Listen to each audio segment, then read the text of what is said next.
My name is Lolita Vaughn, and I am a special ed instructional assistant for Columbus City Schools. I have been employed with the district for 11 plus years now.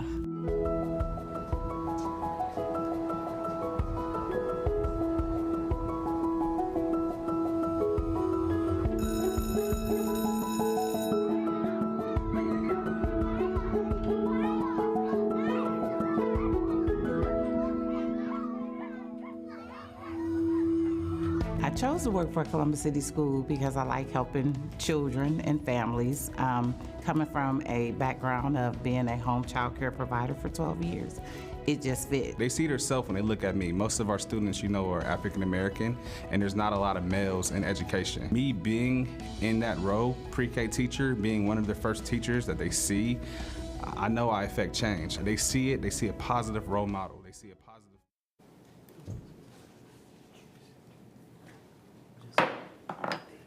Good evening, everyone. I am calling our Academic Facility Alignment Committee to order. Today is August 12th. Can we please call the roll? Chair Adair. Present. Dr. Kennedy. Dr. Pierce. Present. Ms. Caslin Turner. Mr. Cox. Present. Ms. Burrell. Ms. Britt. Present. All right, thank you to everyone who made their way down here. I know my drive was painful to get down here today. And hopefully we'll have a few more committee members join us. So on our agenda, we actually have a very large agenda, even though it looks like we only have 2 agenda items. We have a lot of things to actually talk about. So let me talk through the agenda. We'll approve that, and then we'll go into item 2, which is approval of the minutes. So on our agenda, we will approve our minutes. Under committee work, we have 2 agenda items, but actually underneath that, educational visioning, we have several subtopics to discuss. We're going to get our final report from Mr. Nick Salmon, who led us through the Ed Visioning engagement. We also are going to get the final report from administration on this survey and the survey data. We're going to have some next steps, I believe, from Maurice Woods on what comes after the survey. We're also going to look at the community engagement flyers and talk about the community engagement plan, as well as that's it for the 3.1. Under 3.2, academic return on investment, we are going to have a presentation and update from Mr. Brown. We're going to talk about SB 311, as well as an update, a short update about the single gender schools. And then we're going to end on academic return on investment with our treasurer and auditor. So we actually, see, there's a lot there. So, A little bit. Yeah. a little bit. So we definitely have a lot to talk about. And then we're going to end on a transportation update, because we are starting school. We want to make sure that we are giving the community some updates in our committee around the K-8 transportation. And then we will adjourn. So is there a motion? Motion to approve the agenda. Thank you. Is there a second? Thank you. Call the roll. Chair Adair. Yes. Dr. Kennedy. Dr. Pierce. Yes.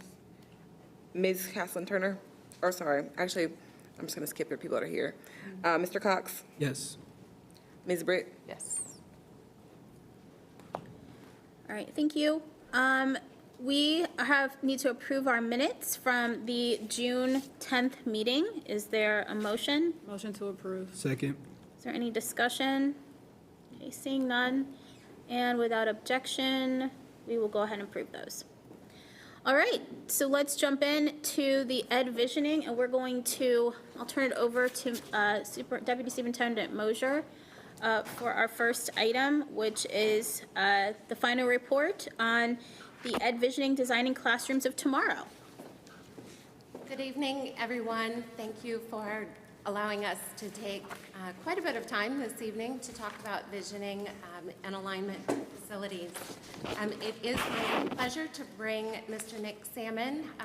He is here on Zoom, so the committee will be looking at the screen. Those who are listening will be able to follow along with Mr. Salmon's presentation.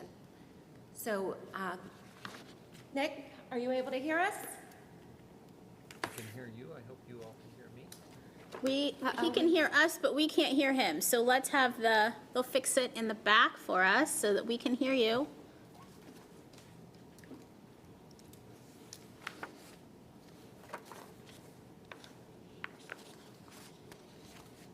And for the folks in the back, we will need the Ed Visioning slides from Mr. Salmon.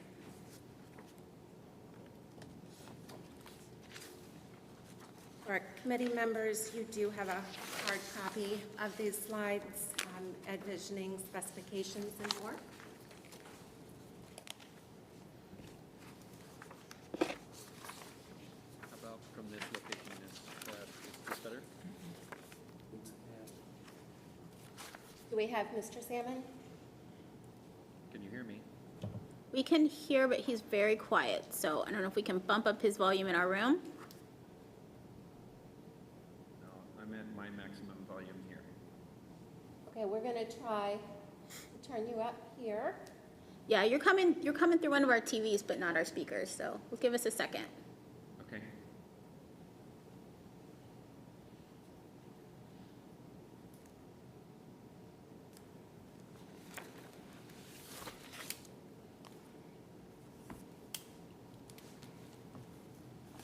Let me know when. Whoa, yes, now we can hear you.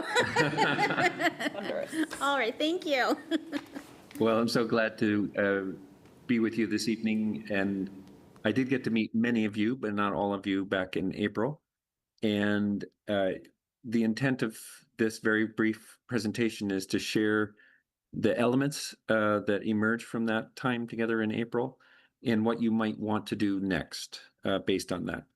So the next slide just takes you through the process that we typically take communities through for educational visioning, which is we begin by reflecting on your current educational practices and help you to express your desired future practice. And it's really critical that you do that before you begin to think about facility impacts, because you want to be very clear about the level of change that you envision happening in the future. One of the worst things that can happen is that people will design very expensive new buildings that are obsolete the day you move in, because they take years to fund, design, construct, and then occupy. So we want to really stretch everyone's thinking in that reflect workshop. The second workshop is to inspire you with images, stories, data of highly effective schools around the world. Many of us have a very limited experience with schools. So my son has just become an elementary school teacher in Missoula, Montana, and his entire life has been in Missoula, Montana. So he went to Montessori, he went to elementary, middle, and high within the same district.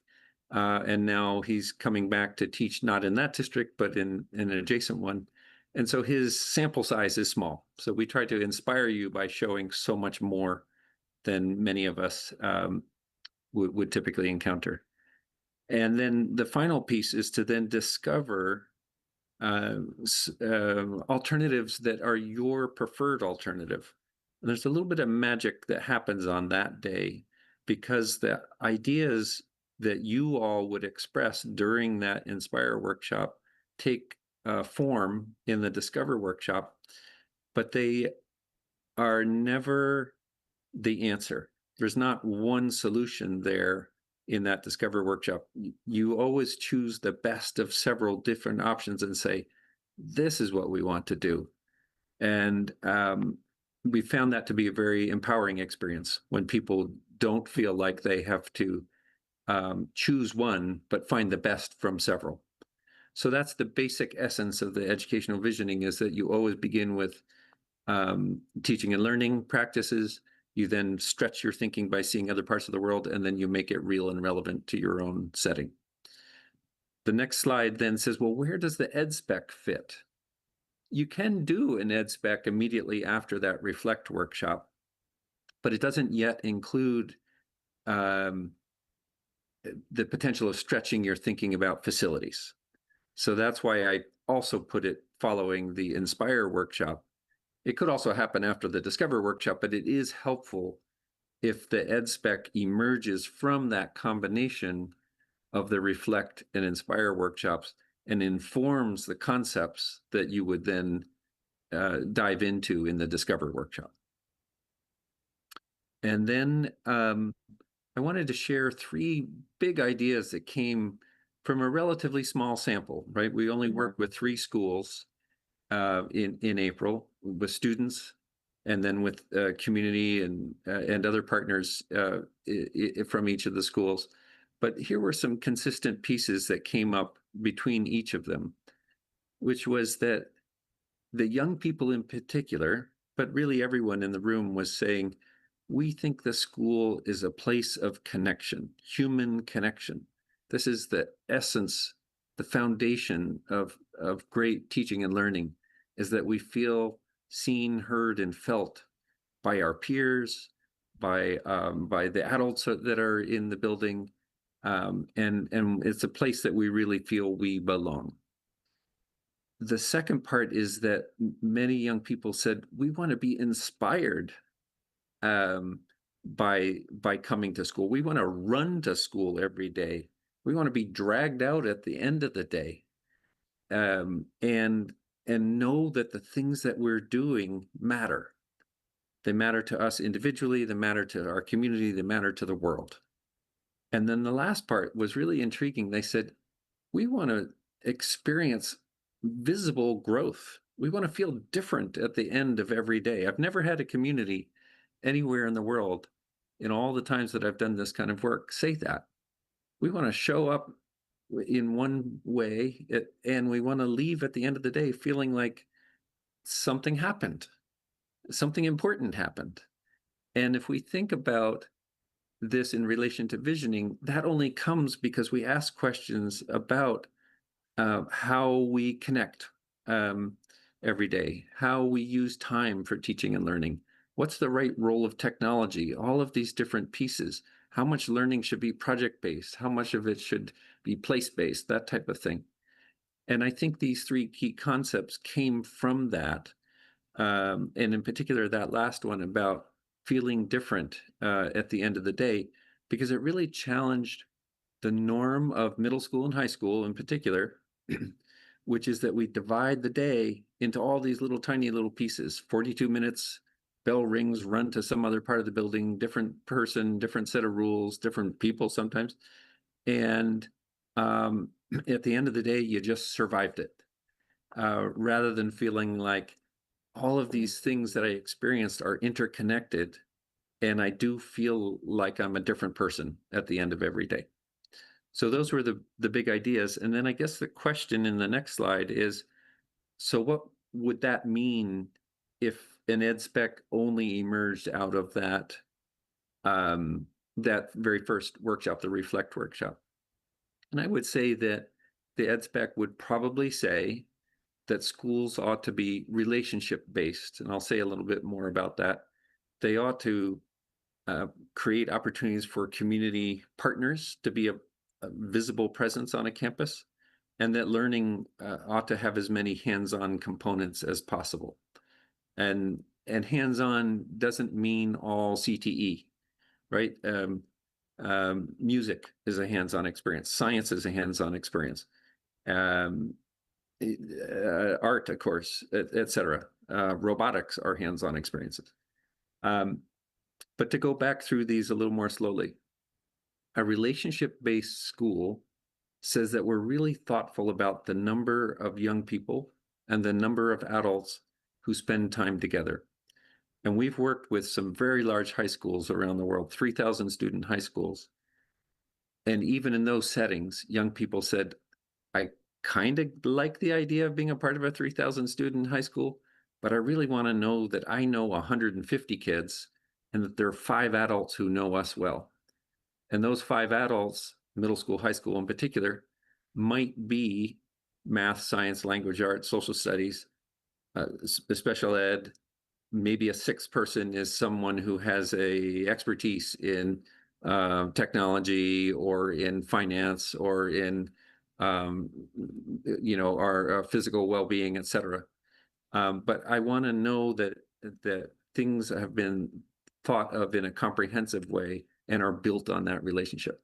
Now, the way we build most middle schools and high schools, operate them, is that young people run from a science department to a math department to a language department, et cetera. And they have to figure out the integration because it's not actually a coordinated effort. So then the community partnerships has become more and more present, where young people are saying, it's great to do internships and to have job opportunities in my community, but what if those community partners were actually in the building with us? And I know that we've spent a long time trying to figure out how to keep people out of buildings, but I think young people, and I think good safety science tells us actually more adults in the building is a good thing. More connections that young people feel to adults is a very positive thing. So how could we be thoughtful about creating those partnerships within buildings? This is particularly helpful in any building that is physically underutilized, where you might say, well, we actually have a portion of this building that could be a business incubator, or could be a health clinic, or could be a division of the public library system, that type of thing. And then the hands-on, I think we all understand hands-on, and I provided some examples, but certainly the hands-on link to entrepreneurial mindset is something that we're seeing happening around the world. And to say that none of us can count on completing our high school diploma, pursuing a university degree, and being handed a job. Many of us are going to have to create those jobs and to create the kind of change that we want to see in the world through the various collectives and collaboratives that we form through our lived experience. So each of those things might be a part of an ed spec, and they then begin to tell us, well, how big is a school? How many elementary schools feed into a middle school? How many middle schools feed into a high school? What's the right size of an elementary, a middle, or a high? You have plenty of K-8s. You even have some pre-K-12s. Do we have to have one size fits all across the whole community, or do we tailor that for different needs in different parts of the community? All of that would be identified in the ed spec and would then shape that range of alternatives that would be explored in that in the final workshop, the Discover workshop. And I think the next one is just an example. So we have found variations of this working really well in parts of the world, which is to say, within a region of a community, you might offer, let's say you had 5 different elementary schools. One might be a language immersion focused elementary school. Another one might be PBL. The other one could be STEM and STEAM. Yet another one that's really interesting to people is sustainable living. You have examples of culture focused schools like the Afrocentric pre-K-12, early college. But the idea is that within any given region, all of those are on offer. And one of them might be right next door to your home, but not exactly resonate with you. Well, you're not too far from going to the STEM school. And you're still in your region and nearby to your home. But no matter which one you chose, you would then go on to a middle school where everything that was offered in the elementary schools is on offer in the middle schools. And over 3 years, you would cycle through each of those and get a deeper exposure to a language other than English. You would get a deeper exposure to STEM and STEAM experiences, that type of thing. And then, of course, when you move on to high school, we have the deepest, because we typically would have 4 years to do that. And your focus of college and career connected learning is a great opportunity to then take all of those themes that you might have encountered when you were only 5 years old and carry them through that high school experience as well. So those, again, is just an example of what might emerge from an ed spec. The other components of the ed spec are things like the sizes of rooms and how many students are eating in a cafeteria at the same time, that type of thing. But probably the most powerful part of the ed spec is to have the bigger themes and this idea of variations that might be played out across the community. And I believe the last slide here is to say, well, what might you do next? And a thought that we've been considering is, well, what if you took your committee and you added school leaders from all of your elementary, middle, and high schools across the community, and we were to do a one-day educational visioning workshop. It would be a stretch for us to do all three of those phases that I showed, the reflect, inspire, and discover. But for sure, we can do a deep dive into reflect. We can do a deep dive into inspire, and we might get a little teaser of the discover piece. But it would give you an idea of for example, the 15 different exercises that we did over those 3 different schools in April.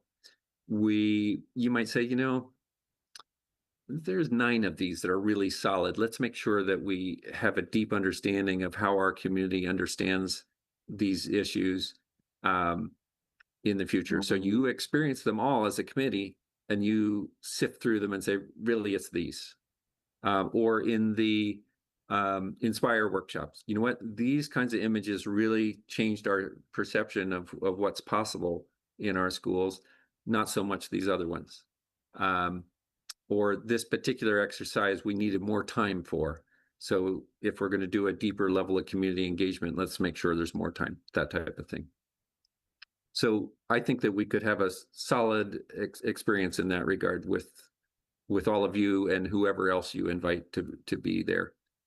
Then the idea would be that out of that, then you could have a preliminary ed spec that would at least give you an idea of, well, what would an ed spec for Columbus City Schools include? I think you potentially have seen examples from all across the country. They vary quite a bit, even across the state of Ohio. And so what do you want in your ed spec, so that if you then go out and find someone to provide that, that they're following the direction that you've identified.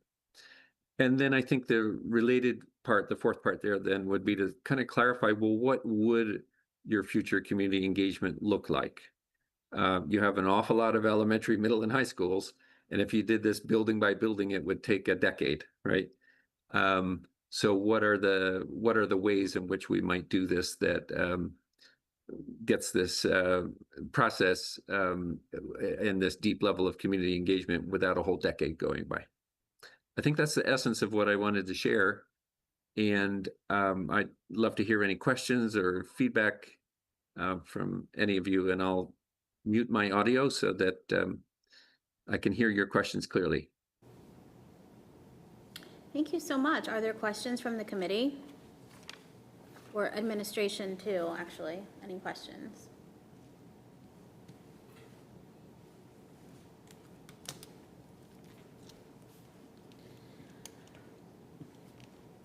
So when we talk about our next steps, and you're making the suggestion that this committee and school leaders and whomever else we invite come together, I do believe that a lot of our committee members went to at least one of the workshops.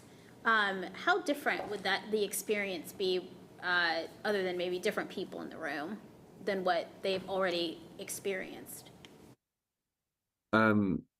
Well, I've done this kind of work around the world so many times that it's never the same the second go, especially with a similar group of people. I'm very conscious of that. So we would definitely bring other territory that we didn't necessarily cover back in April.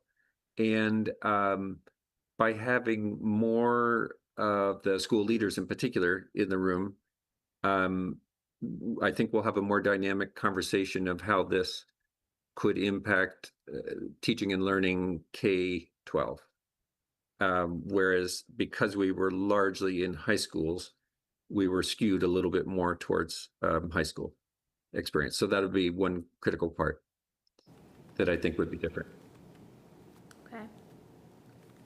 So this first phase, the really important phase is the visioning, which gets us to the ed spec. I want to make sure that's clear, because the document that we're creating, which won't happen, the board won't actually get it until like January, is a very technical document. We've shared some examples with the committee, but it's built on the vision, which is the work that Mr. Salmon has started with us and that we need to continue to do, even while we're building the technical pieces of it.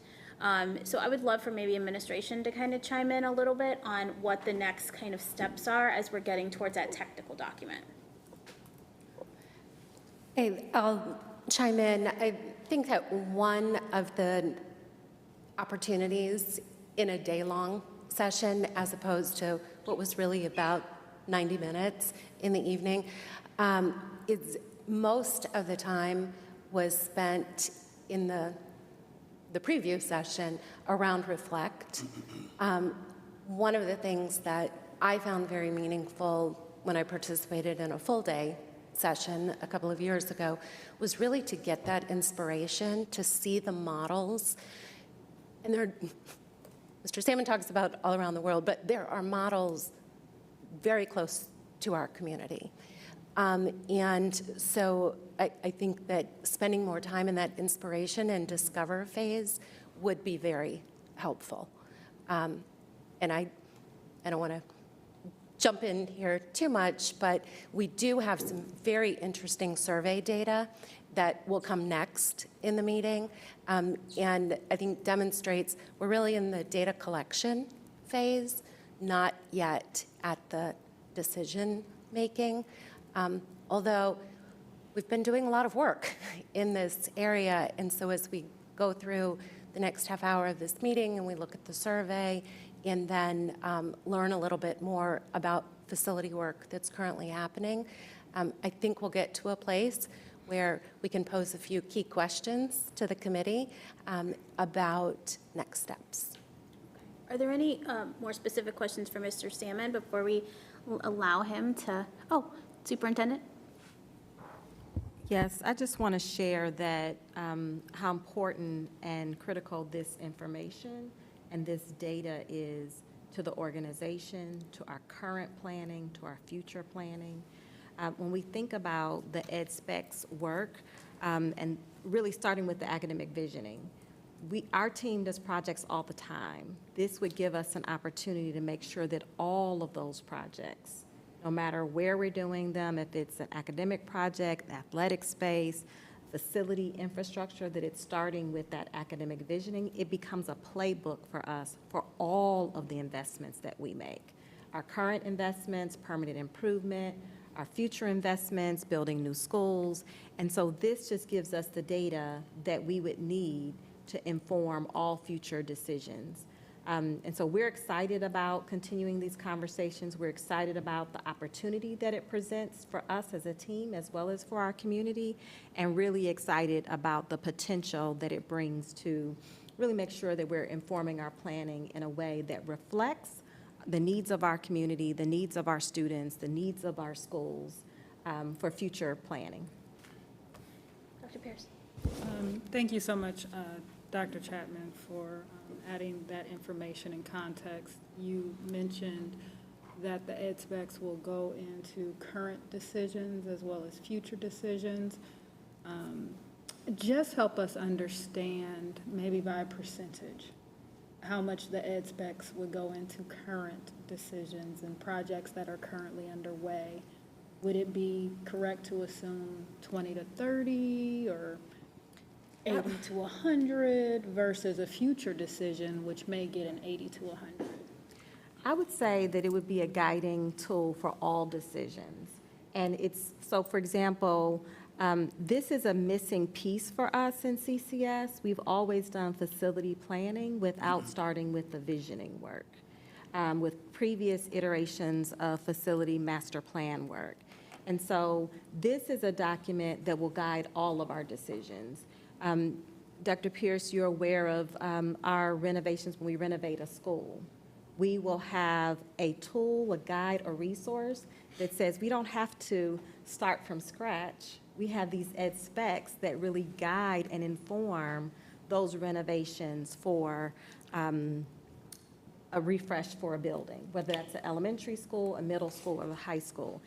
That work has to happen each time you do a project, so it cuts down on the actual time to do that project. So this would be like a roadmap, a guide, a tool that we would use for all of those decisions, and then we wouldn't have to do that piecemeal by piecemeal every time we have a project. So that would help guide the work for future decisions, and I hope, and it got all of the decisions, so I hope that answers your question. No. I appreciate, again, the context. I think we all understand the significance and importance of having a guiding vision, a tool that directs us on how we will renovate. The question that I think is important to answer for our community right now, if I'm specific and say Eastmore Academy's field in the stadium, are we going to wait until Ed Visioning is done to start looking at what that stadium will look like, what will be in that stadium, or are we going to start taking measures now? So my question really gets at, when we have current projects that are underway, we need to kind of temper the community or inform the community so they understand, hey, we're doing both and.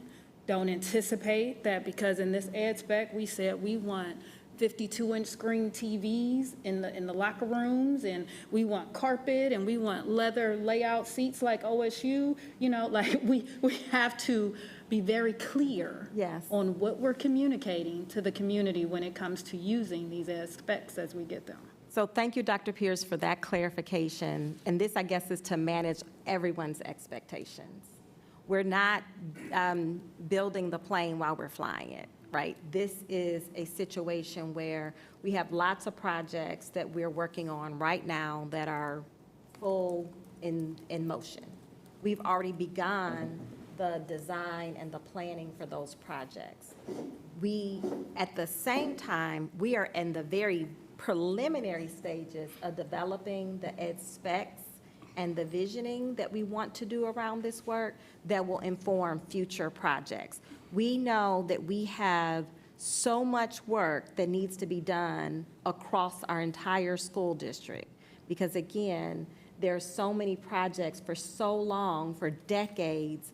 CCS worked on a delayed maintenance schedule, right? We called it the run to fail model, unfortunately.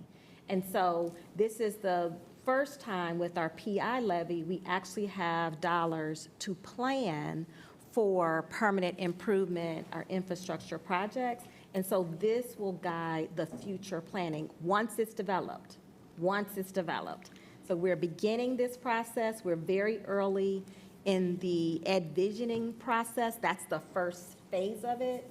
And then you'll actually, as a byproduct of that, you'll have ed specs that will inform future products. So this, for us and the team, this process and going through this work needs to happen no matter what. But will really give us the data, the information, the voice from the community that it can be reflected in all of our future investments. Okay. I have one more question. Yes. And if this is too in the weeds, please let me know. So just question for our presenter, just thinking through what future community engagement might look like, right? We understand that we can get decently deep in a one-day kind of visioning workshop, but thinking about maybe having the community again for 90 minutes in your experience, because I'm thinking essentially we're trying to strike this balance between kind of vision and technical and kind of meeting in that sweet spot in the middle. Kind of what are some of the strategies or kind of exercises that have been used? Is it dot maps where it's like, hey, I like what this field looks like, or this playground, or this classroom? Is it kind of modeling and kind of mocking out? So like how deep, how in the weeds kind of might this next phase looks like? What's been helpful kind of given Again, we may only have folks again for another 90 minutes, whatever it looks like, just kind of Sure. what's been helpful. Long before the pandemic, people would say, you know, these 8-hour sessions that you're doing are awesome. What can you do in 4 hours?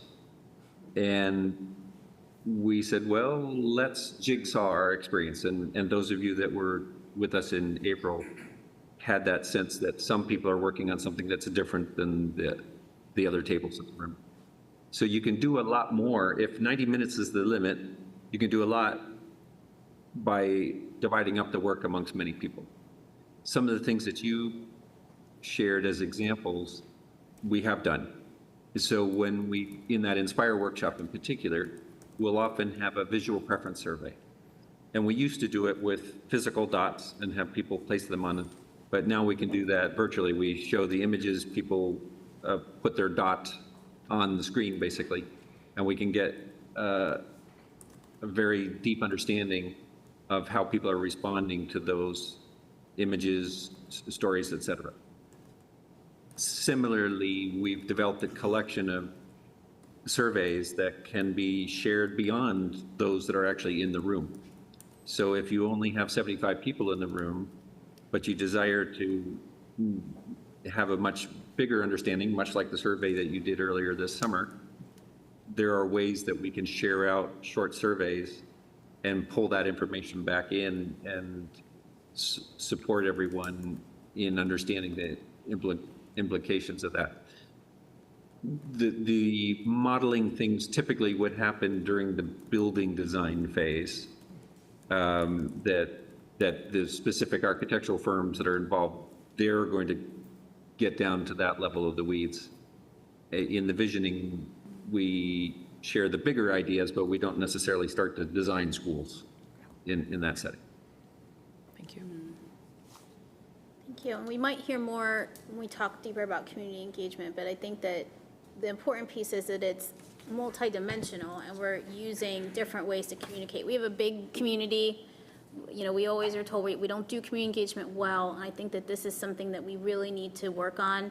We need to go to people. We need to use our technology. We need to invite select people in to these more structured sessions. I would like to train some of our kids to go out and talk to the community and other students. You know, these are all things that we had spoke about before, which I think is really important because the vision can't just sit in a room like this. It's got to live in the community. So we have to go get it. All right, well, thank you, and thank you, Mr. Salmon. I know that we'll probably talk to you again at some point. I really appreciate your help. Is there anything you'd like to close on, Ms. Mosier? Just again, extend thanks.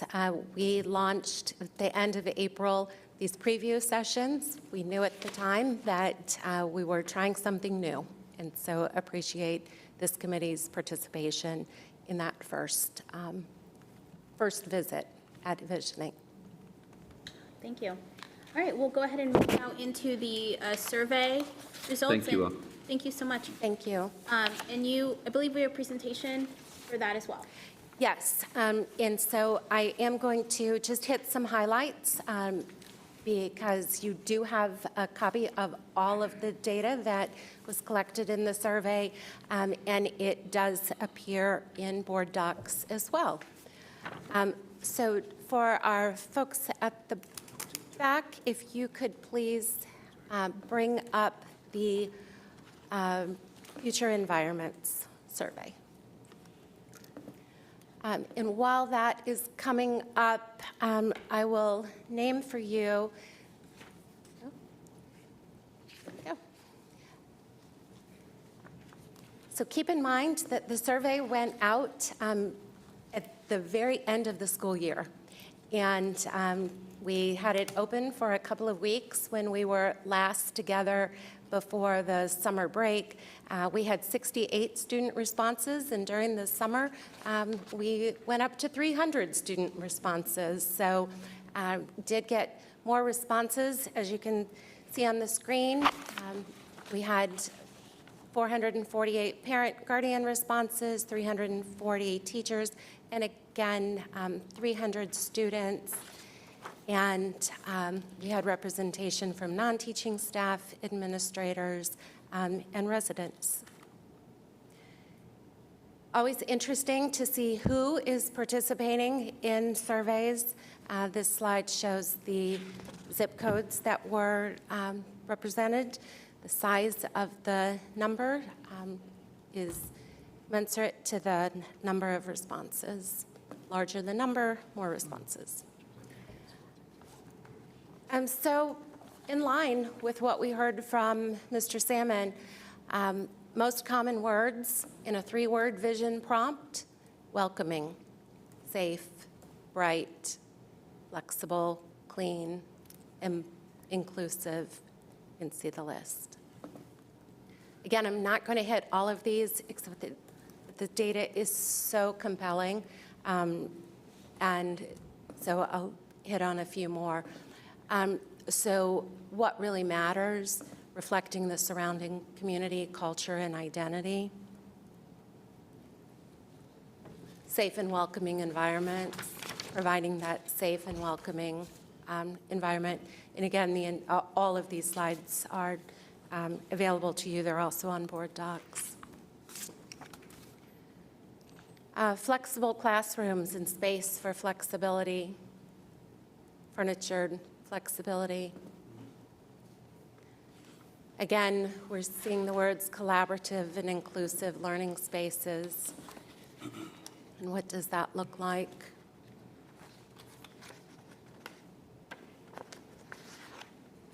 The classroom being adaptable to multiple learning formats showed as extremely important, very important. I'm going to flip through a few of these. Dedicated wellness spaces, high priority.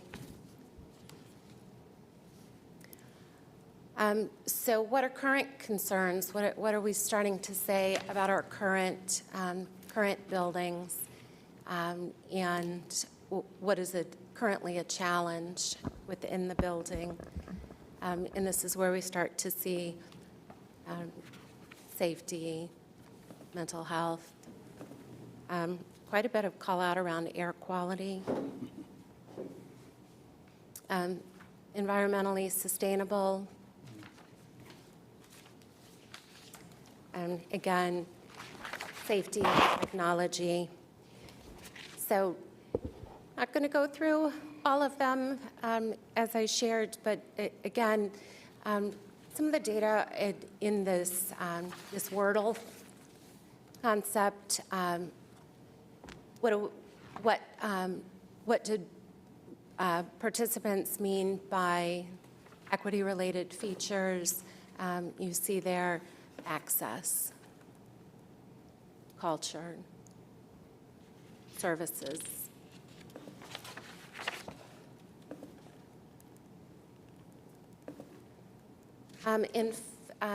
To wrap up, what are the messages? Safety and health, not as optional add-ons. Flexible, reliable. Schools seen as community assets, especially for family health, nutrition, and language access supports. In the current conditions, leave meaningful room for improvement. So again, guidance around potential planning implications. I think I would just want to thank our community again to get nearly 2,000 responses in the last week of school, to get so many additional student responses.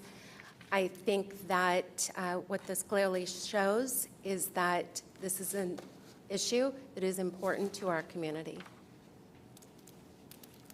And huge thanks, as always, to our research team who puts out the survey, but then also completed the deck so that the data is accessible for all of us and gives us a common set of questions and answers from to which we can respond. Thank you. Are there questions? Dr. Pierce? A question and a requested revision. So given the remarks that our guest speaker just shared in terms of the next process potentially giving us an opportunity to learn more about what our elementary students would learn and what our elementary students' family will want, if we could disaggregate the data from the students so we know how many students were in middle school who participated, how many students were in high school. And then also probably the teachers, that may be helpful, and our staff, and maybe by parent, because I think as a parent, when I took it, I had to say how many kids were in elementary and high school and all those things. So if you could disaggregate that data, so board members at least have a sense for if this is a broad net that we were able to capture information from all types of families, or if, again, maybe we focused a little much on our high school families, and when it comes time to the second part, which we've been discussing, we do need to focus a little bit more on our elementary and middle school families. So if you could give us just that background data, I think that would be helpful. Any questions? I do agree with that, the disaggregation. I'll probably actually need that to answer some of the questions that we have to give back to the board, so to the leadership. Okay. Can you click for me? Did you want to have Mr. Woods go now? Yes. Okay. Please, welcome, Mr. Woods. Thank you. Thank you for having me. So as we're getting the presentation back up on the screen, I just want to start by saying that I want to take this opportunity to zoom out a little bit and talk about how this ed visioning, ed specification is tying in to some larger work. Sorry. To our folks in the back, we need to go back to the main deck. I'm sorry. So many decks tonight. Thank you. No worries. I'll just wait for a second, make sure we're on the right deck. All right. So I want to take this up. Next slide, please. Thank you. So again, taking the opportunity to zoom out and talk a little bit about how our portfolio of schools fits into this conversation. Next couple slides we've seen most of us in this room a few times, but I think it's worth reporting. We have a huge footprint here in this region in Columbus. And right now we're counting approximately 112 CCS academic facilities. We cover approximately $8.5 million square feet of academic facilities. That doesn't even include our administrative buildings, significantly large footprint. And I would also like to call out that our newest facility was completed in 2017. Our newest facility was completed in 2017. From a bigger picture perspective, based on the superintendent's work plan, we are really focused on bringing recommendations to the board in January of 2027 that encompasses what we call the 3 legs of our stool. That includes life cycle renewal or maintenance investments. That includes portfolio optimization, or how do we reuse, close, repurpose schools, and that includes new construction build recommendations. So in order to effectively allocate our resources, we really need to be thinking about balancing our portfolio on those 3 legs of the stool, and we're currently working on that, and we'll bring recommendations forward to the board in January 2027. If we can go to the next slide, there are some activities that are currently underway that I want to highlight for this group. I call it work in progress, leading us up to those January 2027 recommendations. It started with an inventory of our data sources. So over the last 6 months to a year, there's been an integrated team that is really working to update our data sources. Those data sources include enrollment projections. We've updated those. We've revisited our utilization reports, and we worked with a third-party vendor to do an updated facilities condition assessments. And that's the technical data that we will be using to influence our prioritization matrix that we're currently in the process of working on. We're focusing on technical data because we want to take out a lot of the subjectivity in how we score and prioritize our 112 facilities. So we will be looking across all of our facilities, looking at this technical data, and then using a weighted prioritization matrix. We will recommend sequencing to the board. We'll start by narrowing the list down from 112 facilities to a smaller number. And then based on that number, we will again categorize the sites into the 3 legs of the stool: reuse, invest, or build. And that would be the presentation coming forward to the board in 2027. Catherine, I think you probably want to talk a little bit about the ed specs planning. Sure. So we have begun to do some preliminary ed specs work as we are doing work, and Dr. Brown will talk about this a little bit more in a few minutes. We are already beginning the work to make sure that we are serving students closer to home and that we're providing services in communities where students live. And so as part of that process, we have begun to pilot some very basic ed specs in that decision-making. And we'll be bringing that information forward to this committee in the future for your feedback as we pilot. And then in addition, you've heard quite a bit already tonight about suggested next steps to really get that vision right before we build that very technical document that will help to guide future planning aligned to our capital work. Anything else on that?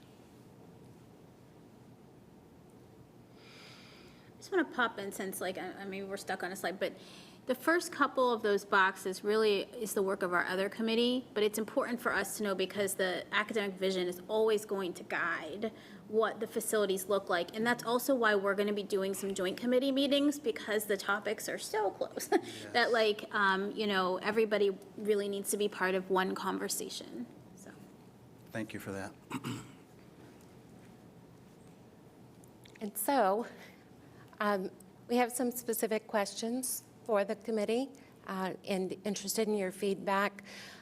The first has to do with we scheduled some school visits earlier in the calendar year, and we recognized that they were not always at times that were very convenient for people to participate in those visits.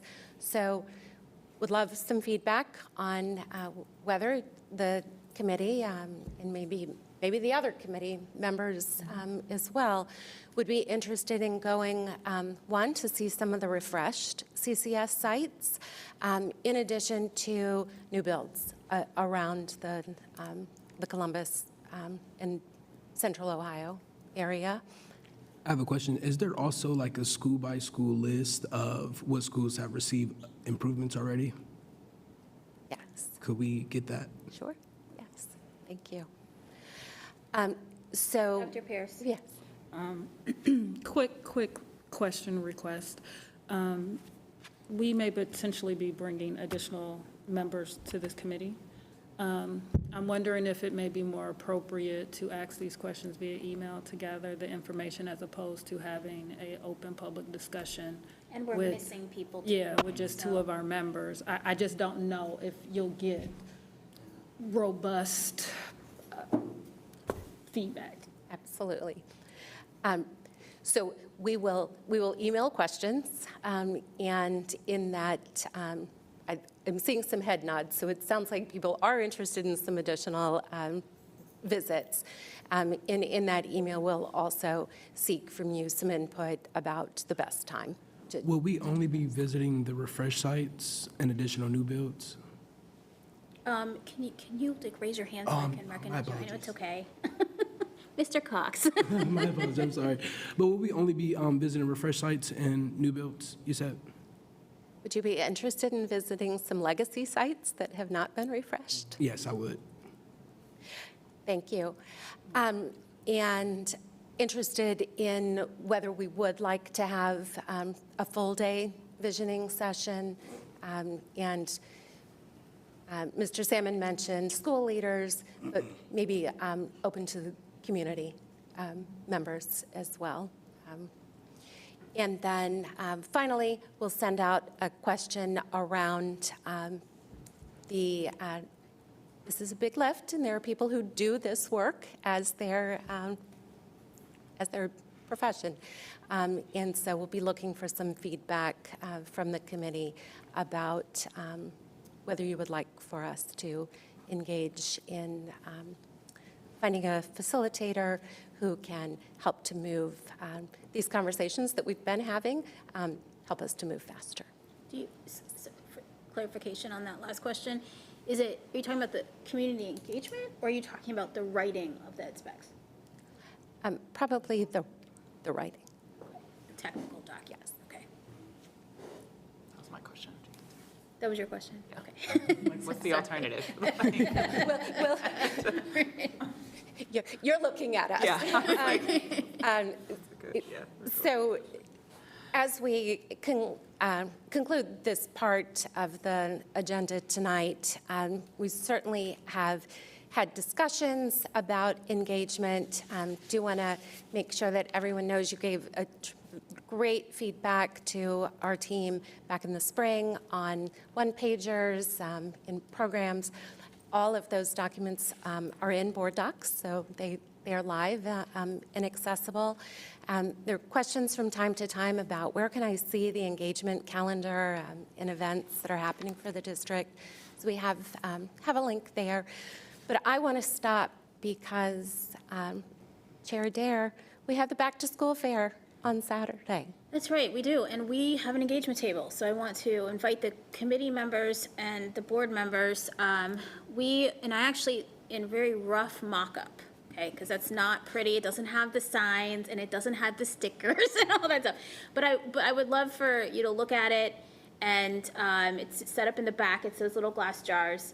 And so basically what it does is combine kind of both of the work of our committees and the ed specs envisioning. And so the idea is that a community member will walk through the stations. There'll be 3 stations at the table. The first, they'll get 10 beans. And I don't have beans today. There's like my son's dinosaurs, so you'll have to just pretend they're beans. But they're going to get budget beans, and they're going to get 10. And immediately they're going to have to put 7 in the required funding. Remember our layer 1? Mm-hmm. So they're going to put 7 there. Then they're going to have 3 beans left, and they're going to make some choices in the second part.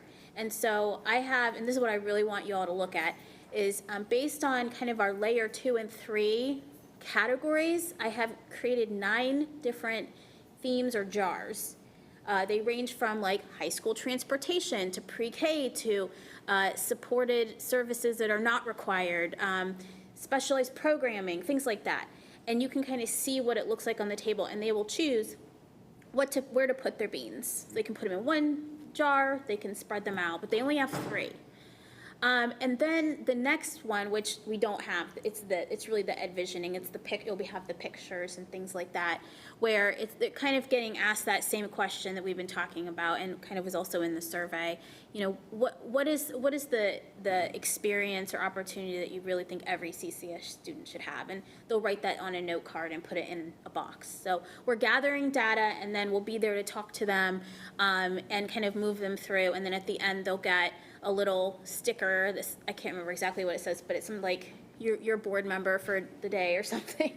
But really, it's the point of understanding how our funding works and these decisions that we're making, and then also looking towards the future of visioning. So that's what we'll be doing at the back to school fair. I would love your help. If you want, even come spend 30 minutes at the table, engaging with our families, helping them through the exercise. And the most important part is just gathering that feedback from them as they work through. But for you all tonight before you leave, if you want to take a peek at it, and everybody in the audience too. Take a peek, because there's some instructions and things, and I want to make it, as clear as possible when we're doing it. So, Dr. Pierce. Quick request with that. So, one, sounds like a very exciting and engaging activities, very hands-on, so I'm sure our families will enjoy participating. I am a little concerned, though, for our families that have younger children that are going to be running around, that are a little bit adventurous. So the request is to our team to make sure we have something that can occupy the little ones, that their parents can fully engage, their caretakers can fully engage without worrying about somebody getting lost and running off. So if we could put a bounce house or something close by, or, make sure we have additional staff members that are close by that can just keep an eye on the kids while the team is explaining the activity, I think that will be very useful. We get a lot of students there, we get a lot of little people, and it's really, really a fun time. But it sounds like this activity that's been created really seeks to engage our parents and community members in a deep way. And so we want to make sure that they can concentrate on doing that. And it would also be great if we can maybe have a translator nearby too. Yes. So, but yeah, love your feedback on that exercise. Want to make it better, so you can play with the dinosaurs before you leave.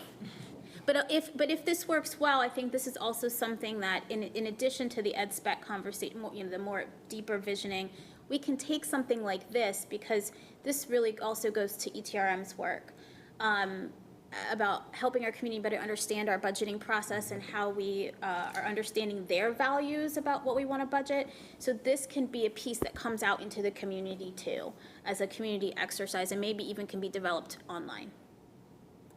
So, okay. Through the chair, I just want to take this opportunity to inform and remind people that the ETRM committee is actually taking place on August 19th in the same location, and the conversations do overlap. So I would encourage you to tune in or show up to build on what we're starting to talk about here. Thank you. Thank you for that. And again, this is both of our committees, this table. It's the board's table, so it's all of our work. So, all right. Catherine? So we are going to transition to additional discussion around return on investment. And we're going to, I'm going to turn the clicker to my colleague, Dr. Russ Brown. There are multiple things happening in the community, in the state, and the city that have an impact on the way that we will align our programs to our facilities. And so this section is around that academic return on investment, especially in buildings where we're working to increase the utilization. Okay, Dr. and so Brown? we're in item 3.2 for those following along. Thank you. So good evening. This conversation sort of builds upon a conversation that was started with the whole board in June, and as a follow-up and some updates on numbers, and connecting also to Senate Bill 311 and the implications of Senate Bill 311, because it creates some urgency around our work around portfolio optimization. One of the legs of that stool that Mr. Woods was outlining, how do we use facilities, how do we best use facilities over time and repurpose facilities as we move forward. So I'll talk a little bit in the background, board actions, focus on Senate Bill 311, and then walk through some of the things that we've done already and the impact that that's had on utilization in some of our buildings that we already see, and then talk about some guiding principles for the work as we move forward, and then round out at the end with sort of current state for the buildings that were identified in June. But I also want to put out the caveat that, the buildings that were identified in June were right around 60% and below in terms of utilization. There were other buildings that were in that neighborhood that we didn't talk about. So I don't want to pretend that that's the sole risk group. It's a little too early, and I don't want to name other buildings right now. But it'd be fair to say that we need to be looking a little bit more broadly than that and thinking about, again, how do we optimize our footprint in the city and preserve investments that the community has already made as we work through that process. So this started a while back when the board charged the superintendent with putting forward a task force to look at realignment. And that task force made some recommendations that came in June. The board chose to invest some additional time exploring those and visiting schools and having another another group involved to help vet those, and made some initial decisions in December of '24, and then came back in December of '25 with additional decisions.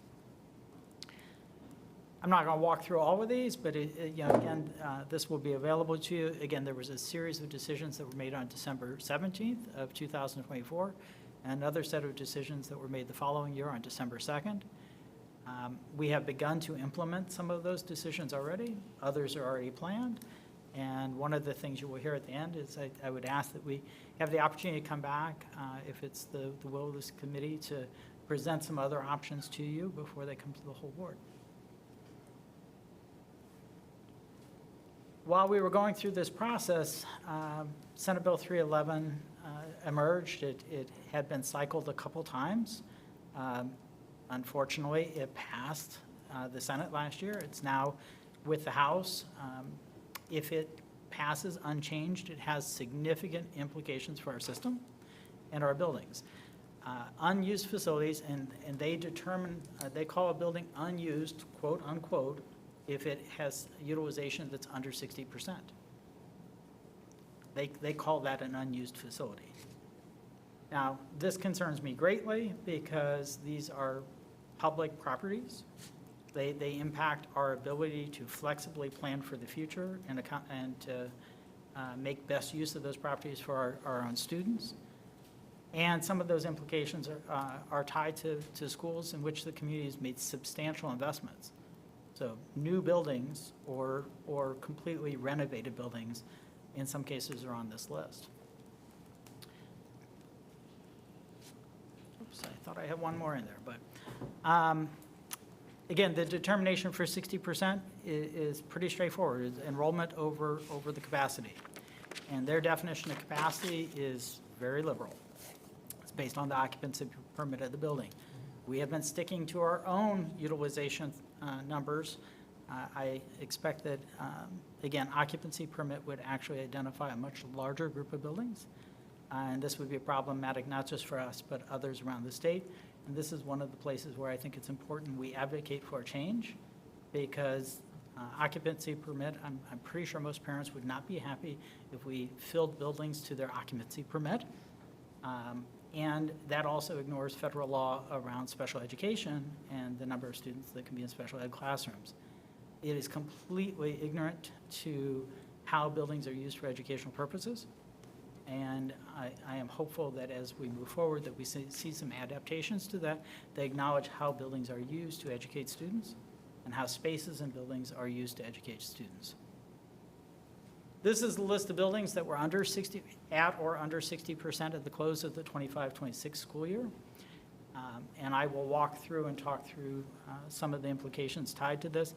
Many of these buildings have been addressed either through the decisions the board has made already, or things that we anticipate to be a consequence of other actions by the board. We had 3 buildings that were closed at the end of the year that had consolidations. Broadley was closed for instruction at the close of last year. Those students who attended Broadley by residence are now going to Eastgate Elementary. Eastgate is on that list. It's a modernized building that was underutilized. Again, alignment to our guiding principles. We have guiding principles throughout this. Certainly we're serving students in the best educational environment when comparing these 2 buildings, and we're preserving the investment in Eastgate. It also helps support building the enrollment for East High School. East High School is on that list and is at risk. And by moving that catchment area into the East High School catchment area, we build the feeder pattern for it. The same is true for Ohio. When we move Fairwood into Ohio, it does the same thing for us. Speaking of Fairwood was closed. Same thing, we moved those students into Ohio. an underutilized building. It was on that list I just showed you a moment ago, and we're making much better use of the Ohio building, and I'll come to the numbers at the end. Preserves that investment, helps set up for a better feeder pattern for East High School. Coupled with our new academy model at East High School, we're already seeing a change. And we anticipate that to continue to grow over time. Finally, Moeller was closed, and those students were routed then to Lincoln Park or Livingston. And again, making better use of both of those facilities as well, and moving students to, again, modernized learning environments, and again, taking advantage of prior community investment and serving students in the best learning environment that we can. At the end of this year, we have 2 consolidations that are in the works. We're working through a boundary process for Como, because Como Elementary School will close. We're taking an opportunity to do some enrollment balancing across that whole region.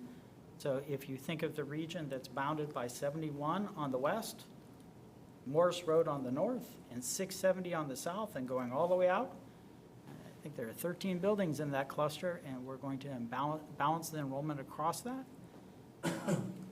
When Deputy Chief Mosier was talking about ed specs, just, again, basic ed specs, we started with a floor there. What do we expect to be in the building?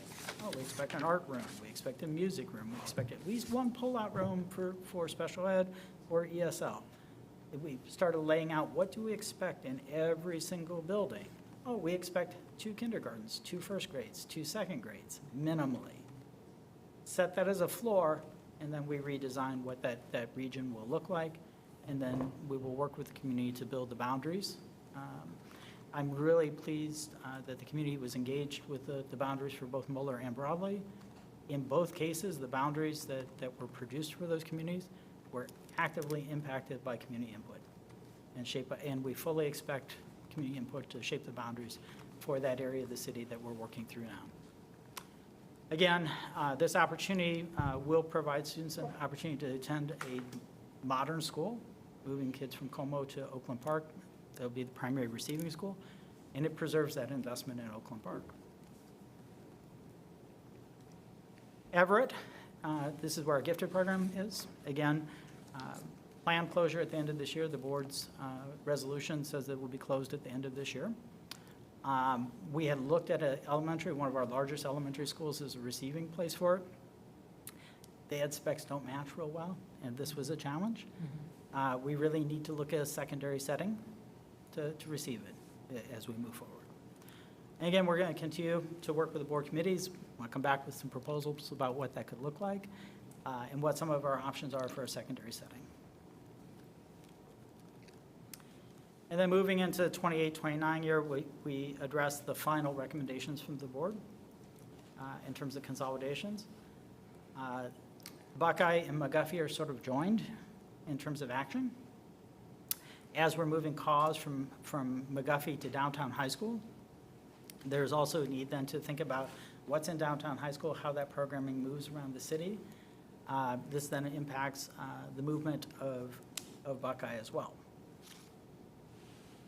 Buckeye involves South High School and Marion Franklin. The Marion Franklin site is the site in the prior FMP that was identified for a new South Side High School.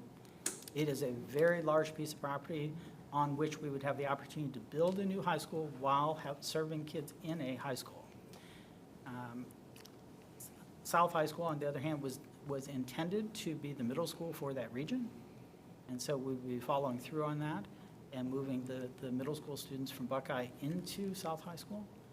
And we'd have the added advantage of being able to standardize the grade bands in this area. So all the buildings that used to be pre-K6 would become pre-K5 elementaries, and 6th grade would roll into South High School, the current South High School site. And again, this aligns to the long-term plan. This is the only site that we're talking about. We're not moving students into a modernized facility, but we're moving them to a facility where we intend to modernize and have a new facility there. It's part of the FMP plan.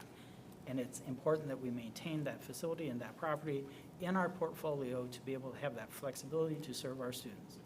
Additionally, I would add that we know that we have a lot of growth around the periphery of the city. The Marion Franklin site is closer to the periphery of the city and would also help us serve and provide relief as that continues to grow. We anticipate additional growth around the periphery of the city. We see that now. We look at birth rates, we see what's coming. It's not only just who lives there, but who we anticipate coming based on births in that area. Duxbury Park was also mentioned, and we looked at an opportunity to combine that with a nearby elementary school. It would have been tough. Again, when we think about the ed specs and wanting to be able to provide an opportunity for that, it was a less than ideal choice. The ideal would be to move it to Fort Hays, but that would require new construction. And I think one of the things that I really appreciate about what we're doing with Mr. Woods and what the board is doing at this point in time is taking the time to lay out priorities, because we have lots of competing needs. We've got a deficit of things that haven't been addressed. And while we might all want this, we have to put it in context of everything else that needs to be done. I think there are some other opportunities for where we could move this program that would not impact many neighborhood students and will allow us to preserve an additional site where there's been tremendous investment. So we'll revisit that and come back and talk about that. So again, just a summary and context of Senate Bill 311. We've been working with some guiding principles. We will continue to work with these as we move forward. We want to serve students in the best possible learning environments that we have. So if we're sort of pushed by this, if there's an urgency to move on this, we want to make sure that we have an opportunity to serve students in the best environments that we can as we move forward. Where possible, again, we're trying to reduce transportation for students. We're trying to ensure that students, we're improving student experience by not having them ride buses as long as they have been. This impacts not only special education, so when we're talking about, again, that boundary process that we're doing with Como, part of what we're doing is reallocating special ed services closer to where kids live. Real intention to improve student experience in this process. It has the added benefit of reducing the transportation footprint as well. I've said it several times along the way, preserving community investments. If we have to make this choice about which buildings we may have to give up in the long run, by all means, I think we want to preserve community investments, have the modernized facilities available for our students, and if we have to pick, we have to make a devil's choice on this. Let's move in a way that, again, we're honoring what the community has already invested in for our students. And then finally, and I mentioned this for Marion Franklin, we also want to maintain flexibility. Again, one of the things that really bothers me the most about this privatization of public properties is it takes away flexibility for us. And I don't worry as much about now as we know this community is going to see 1 million more residents over time. We need those spaces as we look to the future and knowing what's coming. So finally, looking at this a little bit more closely, again at the top, you see Broadley, Fairwood, Mulder, all have been closed at this point. They're no longer open for instruction. We know downtown high school is going to receive cause. That will take it well above 60%, so it will help preserve downtown high school. East High School, last year, at the end of the year, had about a 47% in utilization. It is now approaching 60% now. And we anticipate, again, 300 to 400 more students over the next 3 to 4 years, solely by address. Not counting, most of the bump you see here is excitement about the academy model.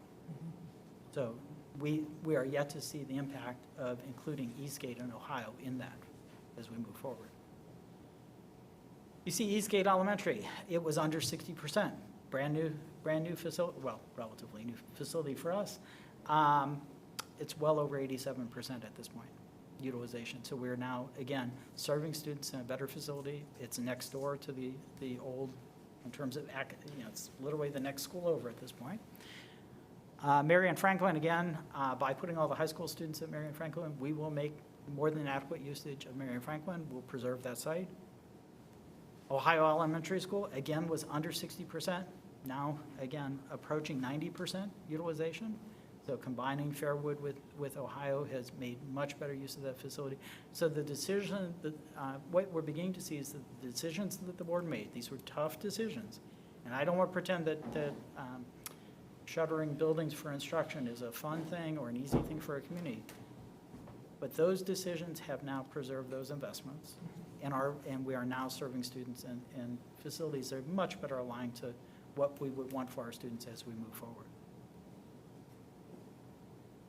Again, would like to come back and talk with this committee about Gifted Academy in Duxbury and some planning around them. I will point out, we do not have any board resolutions that address the buildings at the bottom of this list. We talked last time about academic return on investment tied to the gender academies. I want to point out they are the least utilized buildings in our portfolio and are both going to be at risk for forfeiture. So there is an urgency to make some decisions about these academies and what we're going to do with them as we move forward. Other schools, again, I expect some of them to be picked up in boundary processes where we can balance enrollments, we will. And as we look, again, holistically at the portfolio and where we would like to have new construction, et cetera, it has implications for some of the other buildings. Because we have some clusters on the west side and some clusters in the near northeast, which I expect to be addressed as we move through this as well. So again, the ask for you all, would it be the committee's recommendation that we bring back some additional options to address underutilization ahead of Senate Bill 311 and the finalization of 311 as we move forward? Are there questions, comments, answers to the question?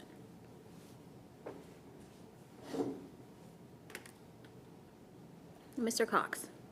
So as of now, I know that you walked us through some of the buildings closing. So so with those buildings, the buildings that we're closing now, would they then be sold or would they stay a part of our portfolio? And what's kind of the conversation that we're having regarding those? So that's actually the other committee, and again, why we're going to come together probably in next month or the month after, because again, it all gets mushy. Because I like recommendations to be able to address the utilization of buildings, but I also don't want to continue to close buildings and then we just have buildings just sitting dead smack in the middle of neighborhoods as well. Like I went to Fairwood and Fairwood closes this year and the next year that building would then just sit there ultimately if there's no plan for it. So that's just a building that's sitting in the middle of the community. So that's another thing that I also don't want as well. So just to be clear, the board voted in the resolutions that those buildings actually will be demolished. So all the ones that were on the list will be demolished. And so we have a year to hold the property to figure out what we're going to do with it before the law kicks in, where we start to get automatic sales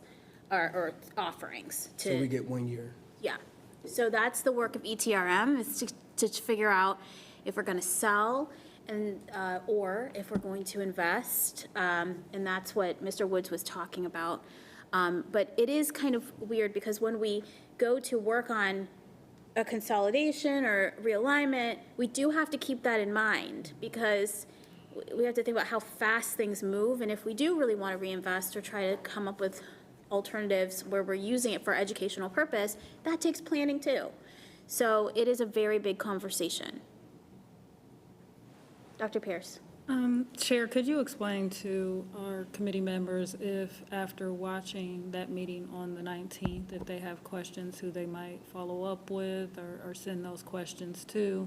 Because we don't want them waiting until our next meeting. We want them to be able to have this open dialogue and to bring more people into the conversation. Yes, you can send questions to Chair Katzenmeier. I'm also on that committee too, so you can send them to me as well, and I can give them to him and help answer those questions. But it isn't, to Dr. Pierce's point, because we will be having some joint sessions, watching the other meeting. You can catch it on YouTube. You don't have to watch it live. What'll be a great idea too. Because some of the things even about the Gifted Academy has come up in that committee as well, timelines, things like that, so. I do think it is important that we continue the process of having the dialogue and talking through it in committee, because as we're talking through this, we also have the board policy that we need to work and figure out as we work towards it, closing or doing additional consolidation or realignment. So that's important that I think we keep having this dialogue. So I would say, yes, please, let's talk more about, to your question. I also want to make it super clear what the intention right now of the administration is based on the board's recommendations about Buckeye. It is the intention right now of this administration to move South High School students in the school year 2028 to the Marion Franklin site. And all of the sixth graders who are in the sixth will all go to South High School, which will be renamed something else and become the middle school. And that's happening in the school year that starts in the fall of 2028. Right. So the board doesn't need to vote on any of that. That's based on what we set in motion. But I think that we had to be really clear because that's a little different than what our FMP and the process we wanted to do, and we're on a quicker timeline because of the impacts of Senate Bill 311. And so I think it's important that we keep saying that so it doesn't feel like a surprise and that we immediately loop this community in, because what I would love is for us to start rebranding the site now, because it isn't going to be Marion Franklin. It will not be the Red Devils. It will be a brand new South End High School with a new identity. And I think it's important for us as a community on the South Side to come together and figure out what that is. And it can be a process that starts now. Dr. Pierce. Two questions, reflections. I don't even know if they're questions, just two reflections. One, if we could provide time for the superintendent to weigh in, I think if we are wanting to hear from administration, the fact that we have administration here and giving administration the opportunity to speak on any portion of this presentation would be appreciated. And then secondly, my reflection is I hear committee member Cox indicating that he would like us to, as a community, give thought to what we will potentially do with these spaces before they even get to ETRM, right?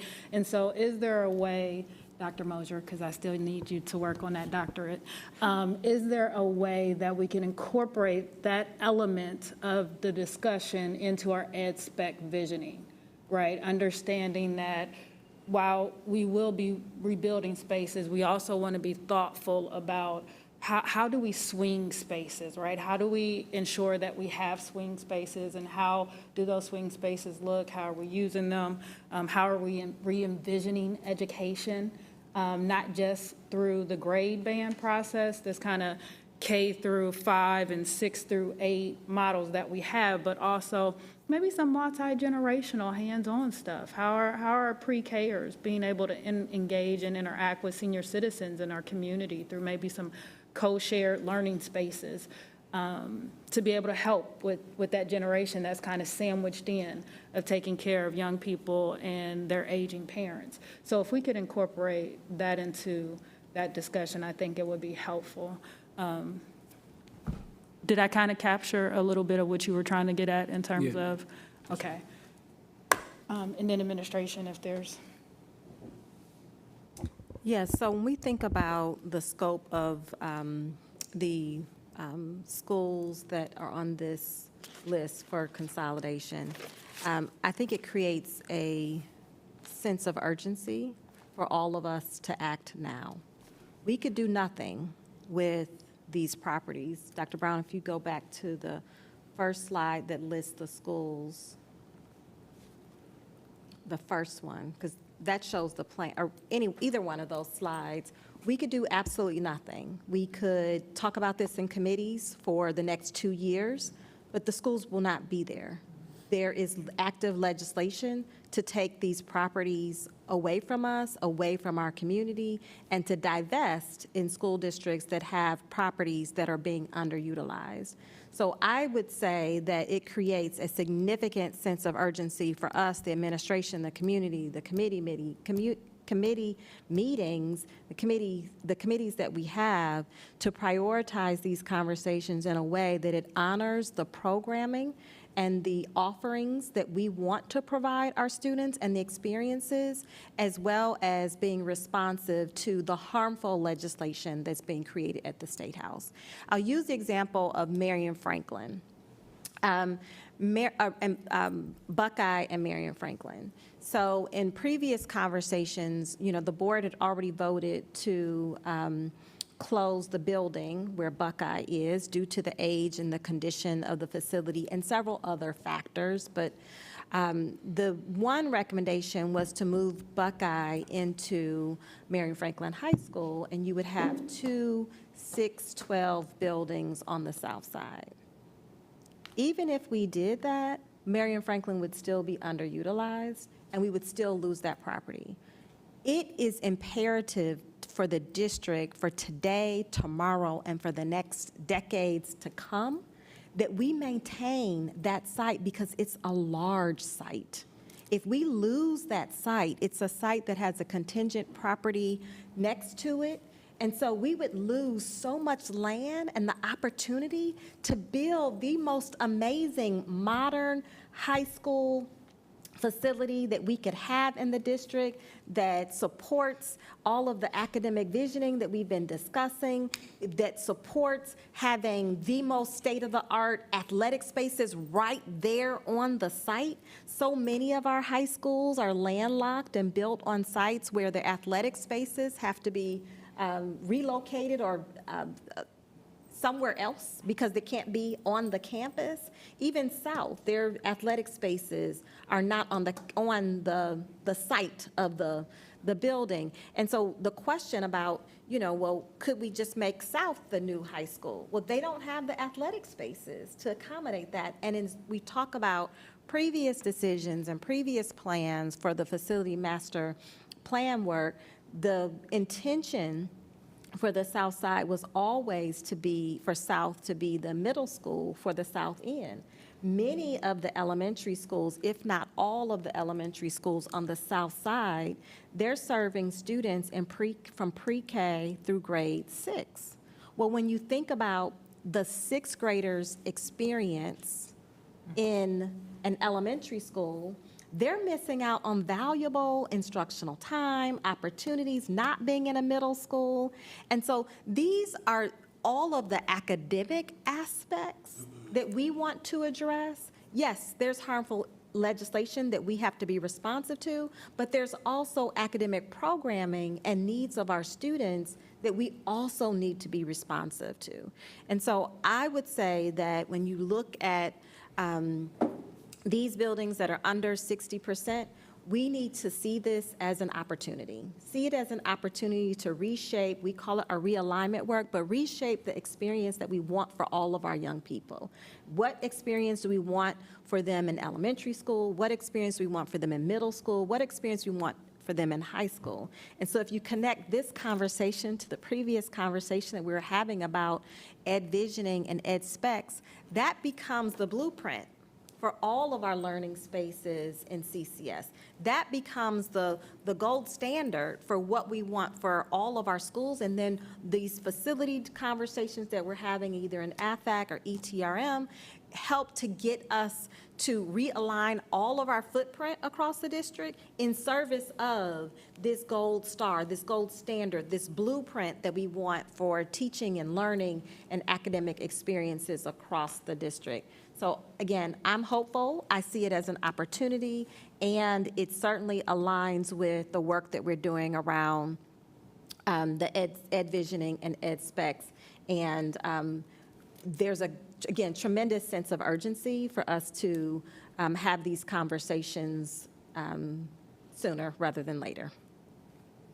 Question, just numbers-wise, out of curiosity, how different, so you mentioned their definition of utilization is very liberal.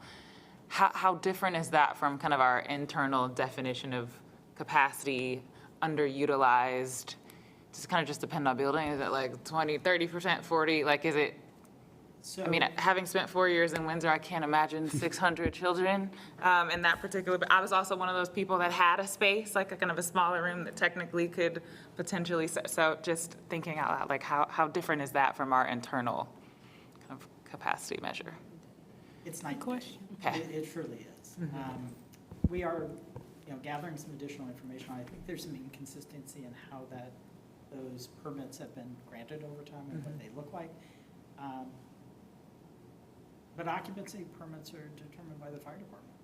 How many people can you safely exit from a building?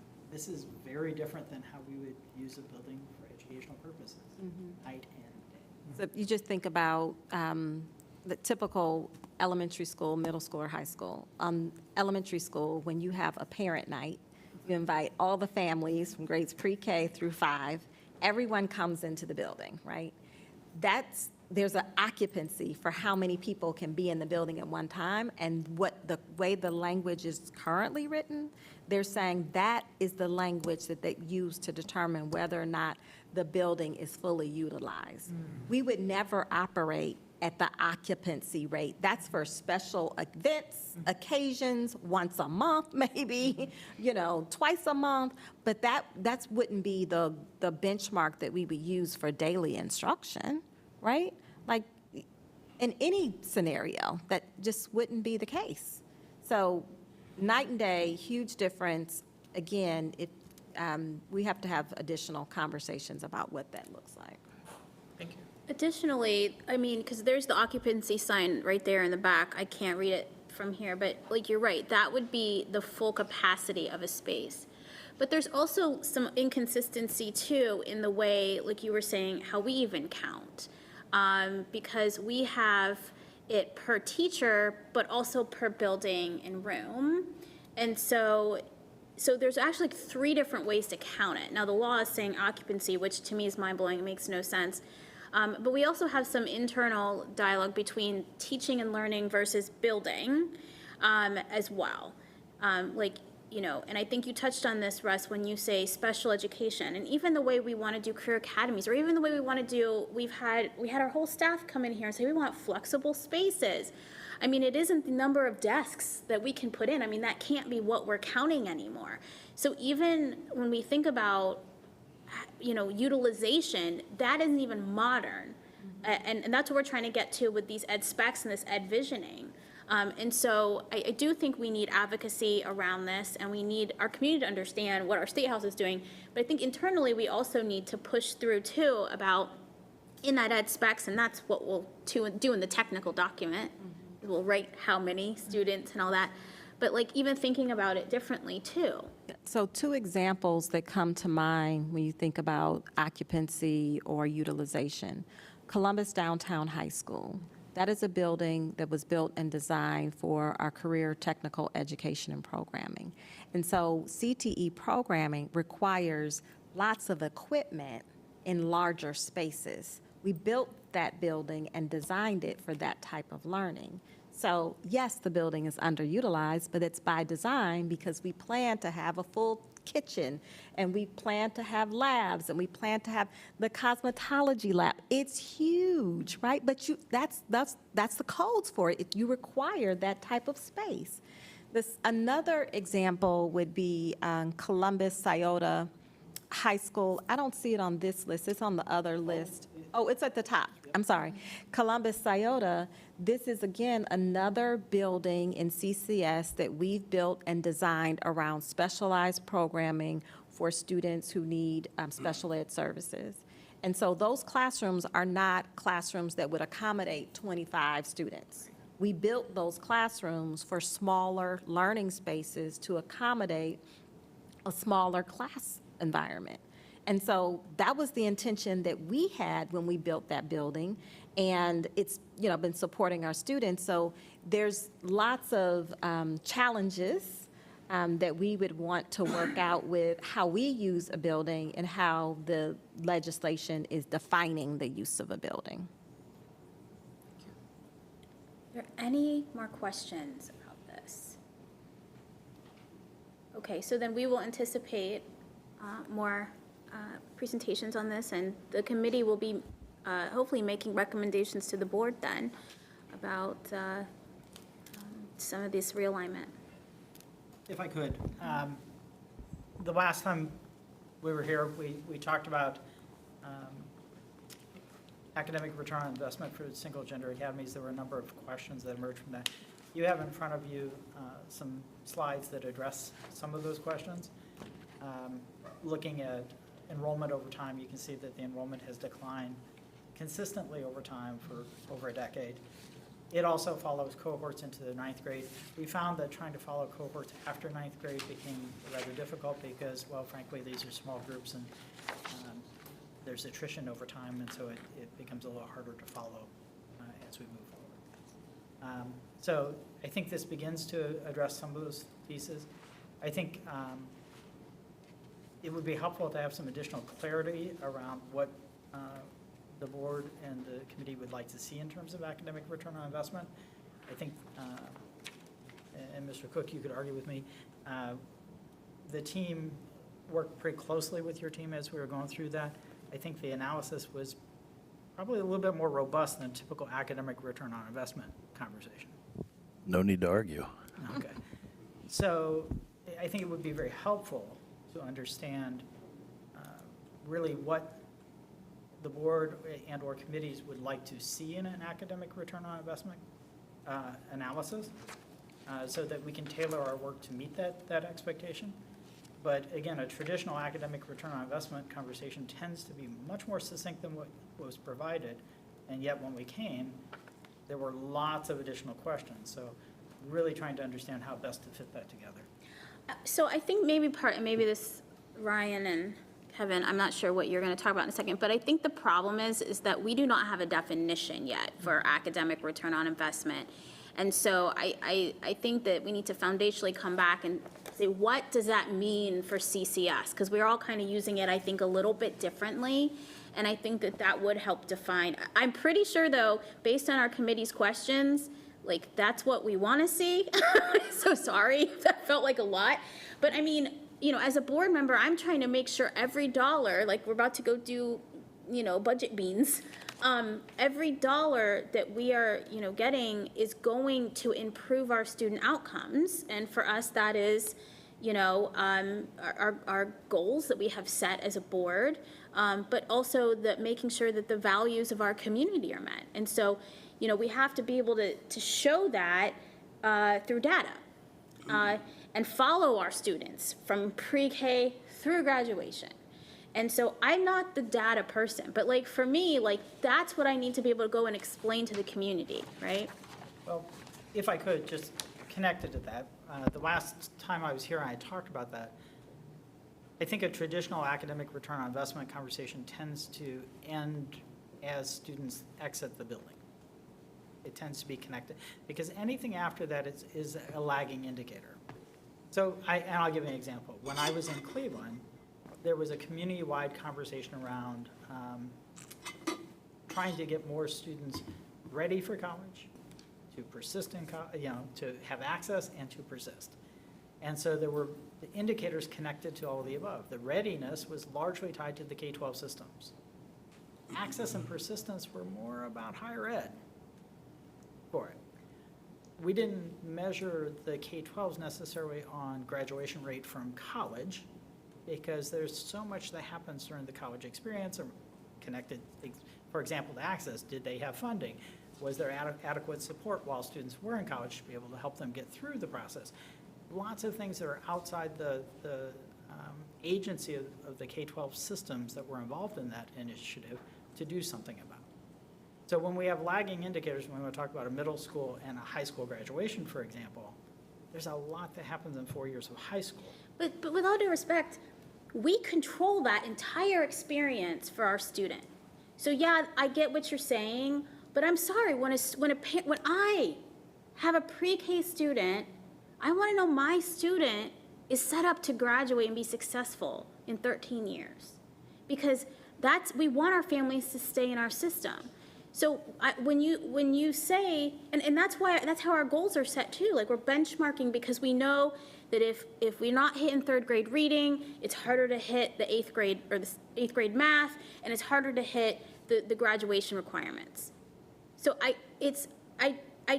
and maybe again, this comes back to the definition versus whatever you're talking about, because we're also trying to infuse what the Georgetown model is, right? And that's new and different. So I think that we just need more work on it, on what we say is academic return on investment. And so this too is a committee, a by-committee conversation. So, I mean, I don't know. I mean, I don't want to argue with you, Russ, right now.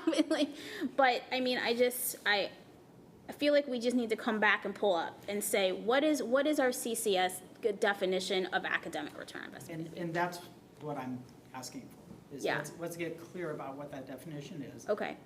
So that we're all on the same page. But I guess what I said, I don't think I or our committee can answer that. Like that has to come through recommendations from you guys as the experts, maybe Georgetown, whoever. You know, I think from what you heard and how we walked through that single gender school experience, you heard from us. You heard the community and how we're looking at it. So I think taking those things into account is important in how we're developing the definition. Like maybe we don't take everything, right?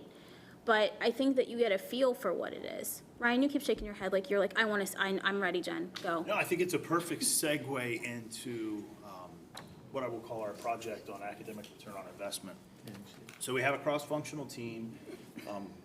To your point, board member there, we've had Dr. Rosa and her team here twice now. We have a cross-functional team that encompasses internal audit. I'll let Auditor O'Connor talk about our project here in just a second. Myself, Jordan, Jenny, Eric on my team. On the academic side, we have Dr. Chapman's team, Ms. Mosier, Emma Corbin. Oh my gosh, I'm probably forgetting someone. Is there anybody else on that? I think that's it. We've got kind of a cross-functional team. We've got data. There's a lot of excitement, a lot of chatter that's been around this. And I think to Dr. Brown's point, you know, what the heck is academic return on investment? So the lens we're approaching this project from is we're going to break it down to a cost per unit. Because as Auditor O'Connor is going to mention here in a second, there's a cost to everything we do as a district on an academic curriculum. Well, what is our bang for the buck on that? How are we going about that? And before I get too far down that rabbit hole, do you want to talk a little bit about the program? We're going to dance here because I know we didn't sync up on this. Correct, we did not. We're going to see how good our shoes are.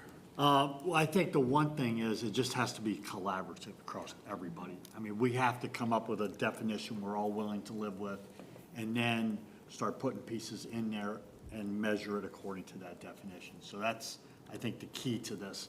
But we're really looking at making sure that the products we're using are effective. And that might have to do with the location of the school. Maybe it doesn't have enough supports or something like that. So those are the things we're trying to draw out as part of the academic ROI. I'm not going to talk about the vendor. I'll let you talk about that since. Yeah, well, I don't want to steal your thunder, but. No, that's fine. So for this initial run, I say we're going to fail spectacularly.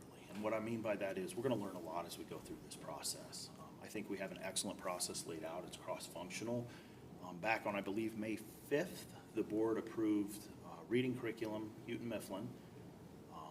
We've gone to the Rolodex. I have a couple experts that are assisting us with this. I'd rather be lucky than good. One of those individuals is a venture capitalist in the tech field, has built and designed the very curriculum we're looking at and sold it to Houghton Mifflin. Again, rather be lucky than good. So as we go through this, we're looking at our data here locally, which is in iReady. We're looking at OST data. Right now we have 2 years of data. I believe there's a total of 6. We're working with our data team to get the remaining 4. We are looking at published research journals on effect sizes based on public schools, the efficacy of Ohio's K-5 ELA. Again, we're doing this broad-based, socioeconomic. We're looking across the country at large urban districts like us. We're looking at their data as well, implementation data. It's a fancy, long way of saying we're crunching a lot of numbers. I have a couple professors that are assisting us with this. They think this actually isn't publishable, but they're willing to assist and help us. They understand the importance of it. So we've got a great team around us. We're going to break this down to the grade level. This is why I need the academic team. I'm not an academic. But we're going to look across the district, to Board Member Adair's point. When we have a student in a classroom and we've picked a curriculum and we choose to invest in it, how much does it cost us per unit of gain? What results are we seeing? And then the hope is we're going to expand this out through the decision-making process at Columbus City Schools, because it's no secret what the state's doing to us. We've got budget pressure. So how do we begin to make, in the business world, ROI is very simple. In the academic world, there's a lot more to it. So how do we start to carve out, to Dr. Brown's point, identify this? And I think at its purest distillation, it's going to be that cost per unit of gain. We're going to take a look at what do we actually have, what are we doing, what are we spending our dollars on, and then what is the associated gain as they go from, pre-K through 12, for example, with the program selection. We're going to build a framework so that then as we have these data sets that become available, we can input that data and we can crank it out.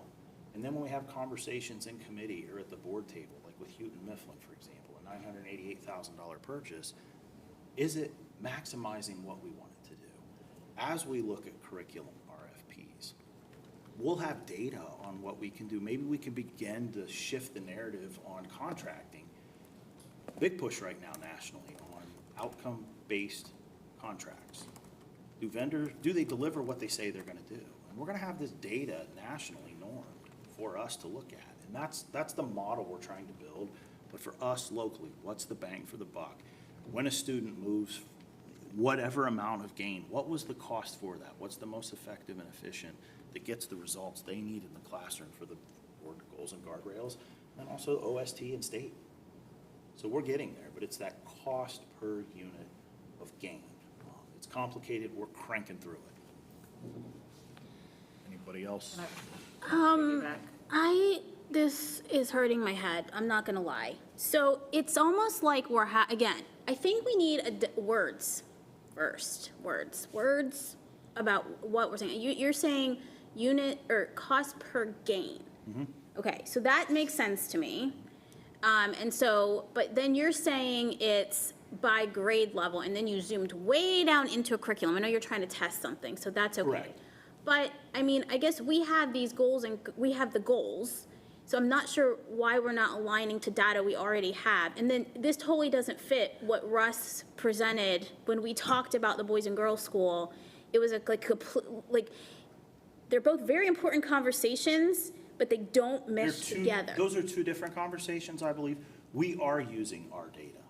It's our data at the district. I only want one definition. I want one definition of what academic ROI means, because the board uses it too. We sit in agenda review, we talk about it, we talk about it with legislation. Correct. We talk about it and we talk about our goals, but we're all, I think, talking about it differently. For every dollar we input, what gain do we get? That's at its simplest form. Is that, I mean, I think that, I'm not gonna tie us into words right now, because I think it's actually a deeper discussion. Yeah, I think we should certainly take the opportunity to level set on the definition, and then that defines what we do. I mean, we're sitting here like there's lots of research already on curriculum and curricular resources. The Ohio Department of Education and Workforce, they published that research to come up with a defined list. You have 4 resources to choose from. It's not an open source market where you can choose anything. Every school district in the state has to choose from a defined list. Why? Because the Ohio Department of Education and Workforce has research teams that has researched these tools that fit with our model. We don't get the discretion to choose, oh, we want to use that one. Can we get an exception, right? And all of those vendors have to provide that research even to get on the list, the whole vetting process. So the question for us is, are we evaluating the tool, or are we determining, is this a question where we're trying to follow the resources, the limited resources that we have, to determine how that is impacting our goals, our outcomes? Like we are all here, no matter what seat we sit in, to improve student outcomes, period, point blank, right? And so the question is, what is the data that we need to decipher, come up with, analyze to determine if this outcome is moving because of X or is if it's moving because of Y. And, you know, you look up any dissertation or research, right? There's research projects or dissertations out the wazoo on the effects of this curriculum on this or this program. And in a schoolhouse, let's say elementary school, let's say grade kindergarten, there are so many factors that lead you to whether or not the child was successful. Was it the curriculum? Was it the teaching strategies? Was it the intervention? Was it the support? Or did they come to school already mastering the curriculum? And so many factors. So we can certainly work internally to come up with, we don't have time to waste, right? And we have some really, really heavy decisions before us. And we have some significant pressure when we think about finances, right? And so we have to make sure that we're using all of our resources, including time, talent, and treasure, to make sure that we're maximizing those resources to get to the end result, right? Like, we have to make decisions within the next couple of months. So this isn't, we don't have 3 years to do a research project. So we have to figure out what is the working definition that we can all agree on for now, because we have decisions within the next 4 months that we're going to be bringing to the board to vote on, to enact, right? And perhaps we decide that this is the universe of ideas that we're going to work on for now. And these are some long-term projects where we could even, you know, ask for graduate students to join us and work on some projects, right? Like, so we need to think about what do we need to do right now, given we have some significant, remember the last the slide, we're still up here. There's a significant amount of urgency around these decisions. We need to be clear on what that definition is, so you have the data that you need to move, to feel comfortable about making these decisions. Dr. Pierce had her hand up for a while. Thank you. So, one, I don't think that we can come up with an all-inclusive formula for each definition that we'll have for academic return on investment. And I'll use the example first of software, right? So Treasurer Cook and Internal Auditor O'Connor definitely understand that we need to be able to determine whether or not us investing in particular curriculums and software is really being effective with our students. iReady, Dr. Brown. We've had a very interesting conversation with iReady over the years. I was one that always pushed back on that and listened to our students and teachers and heard them saying, no, our students don't like this. What is this? It's not effective. And you kept coming and saying, hey, 20 minutes, it's helping. They have to do it 20 minutes, 20 minutes. There's a lot of research out there now that's showing iReady is not effective. Those dissertations are coming out. Those master theses are coming out to say, hey, that company needs to be sued for the way they took money away from public school districts. Getting to Dr. Chapman's point, you have a list of curriculum and software that has been approved by a particular Department of Education, and you have to choose from it. What our district unfortunately faces is we have not been able to pivot quickly. We are at a point where we need to learn how to pivot quickly. If the data is showing that it's not helping our students, we need to adjust. We can't wait for 3 monitoring reports to figure out, oh, we need to put more reading interventions into the classroom, right? You need to be able to pivot quickly. And so I think there needs to be flexibility in the definition that allows our team to determine when data can be used that shows that your formula per dollar to move the achievement, right?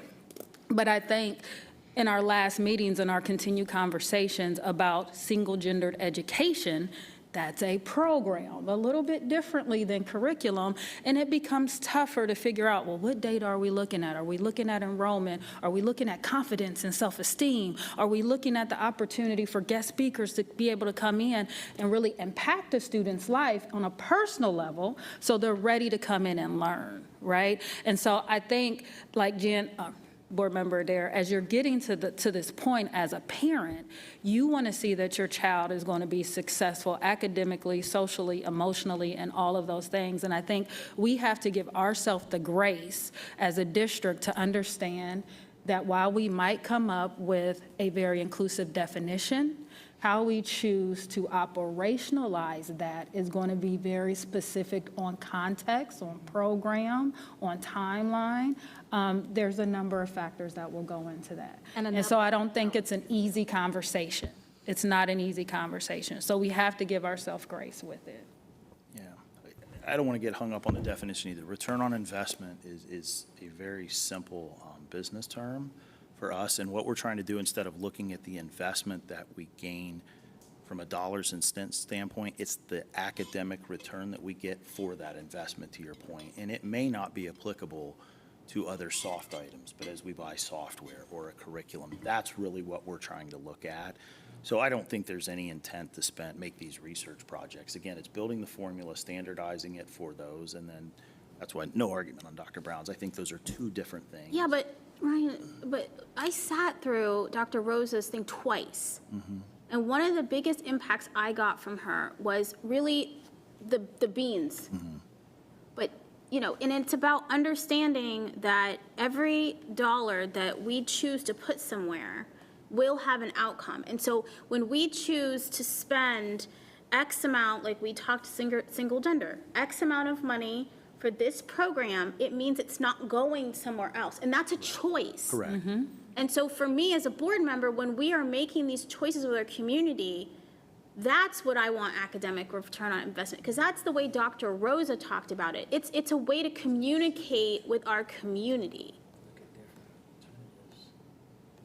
Yeah, I don't disagree with you at all. I think, to the beans analogy, that's exactly what we're going to do. We're going to look at the beans, at least on this project. It's small. It's not all-encompassing. It's the one we're starting with.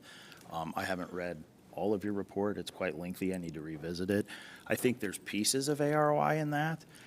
That's what we're shooting for right now, to build that framework. But as far as the definition goes, I'm open to that. But return on investment is really what we're investing and then what we're getting for that. I don't know if that helps. Okay, we'll keep having dialogue about it. It's just something that we all are talking about. I mean, I think we're all just talking about it different. And to Dr. Pierce's point, I don't think there's a formula that we can just use for everything, but I do think we, as a concept, can identify. And I think what you said is okay, that just high-level concept. But I just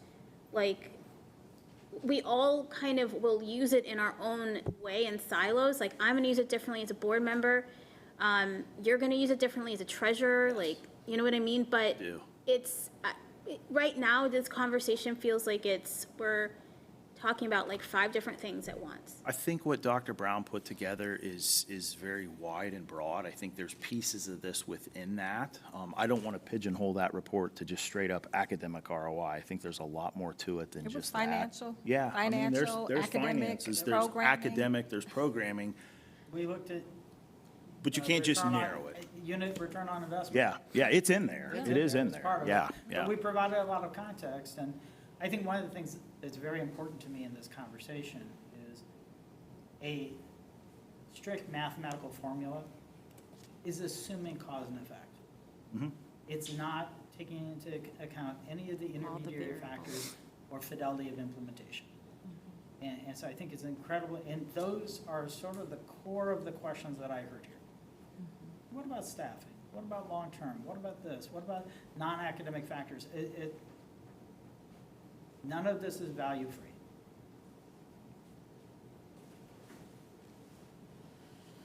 Which that takes us down a whole journey around research projects, right? We've all done them.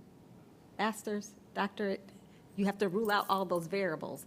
I don't think we're trying to do that, right? And so I think that we should we can have a conversation and bring back to you the factors, the variables that we'll be looking at to have a standard definition for return on investment, whether we're talking about programming, whether we're talking about a resource. I think it will look different for each one of those, but a standard we need to have this conversation for, all of our buildings, when you have to factor in enrollment, the utilization, the condition of the building. That's a very different conversation from curriculum evaluation, right? Very different conversation. So we can work on that and continue to, it's a learning experience truly for all of us, right? But we can learn together and learn out loud as we continue to explore and dig deeper into what this looks like for us so that it can really inform the decisions that we have to make on a very short timeline. Right. All right, Dr. Pierce last, and then I know we have a transportation update because we're a little over time, so. Dr. Brown, I do just want to say you did give us a lot of data in the last presentation, and I think it is values-based because single gender schools, our community has said there's a value behind that.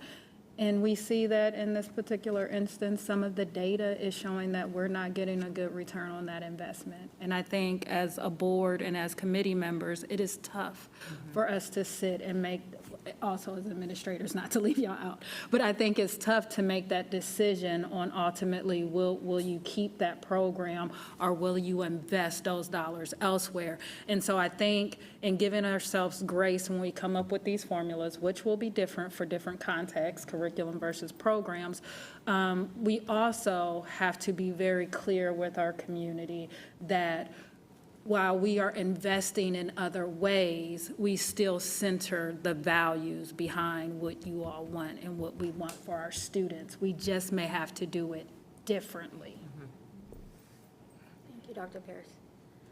All right, thank you all. All right, item 4.1, K-8 transportation update.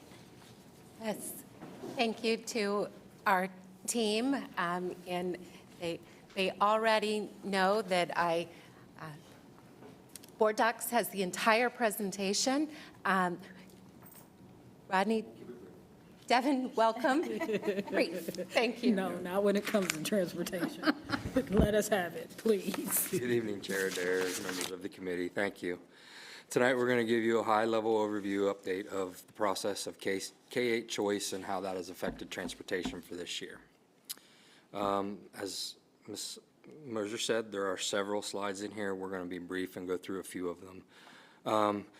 Before I get into the details, let me tell you why I'm standing here and what I want you to walk away with. The purpose of today's update is a K-8 choice implementation briefing, an executive level. I'm going to walk you through what's been done, where we stand right now, and what's still ahead of us. The desired outcome by the end of this, I want you to have a real sense of the journey that got us here, the work, the decisions, the trade-offs, and a clear picture of where we stand heading into day one and beyond. Back up one. There we go. Here's how we are going to walk you through this. 1, the K-8 Choice Project Overview. We'll set the context, what the project is and why we're doing it. 2, the critical work for back to school. This is the meat of today's update, where we stand on the work that has been done before the first day. The 3, the community highlights, what's landed well, what we're hearing from families and schools. And 4th, what you can expect over the new school year, and any open items we still are tracking and refining along the way. Let's start with the overview, and now I will turn this over to Dr. Devin Schaefer, who is a part of the research and data team working with us on this. Thank you, Rodney, and thank you all for being here to hear our presentation. So a little bit of background. The district made a decision to change the policy for school choice transportation in December 2025 to address the budget decrease and save $8.7 million in transportation. K-8 students attending a non-100% lottery school that is not their home school by address are no longer eligible for transportation. This decision kicked off a cross-departmental effort to implement that new policy. First, it was important to ensure that families were made aware of the changes.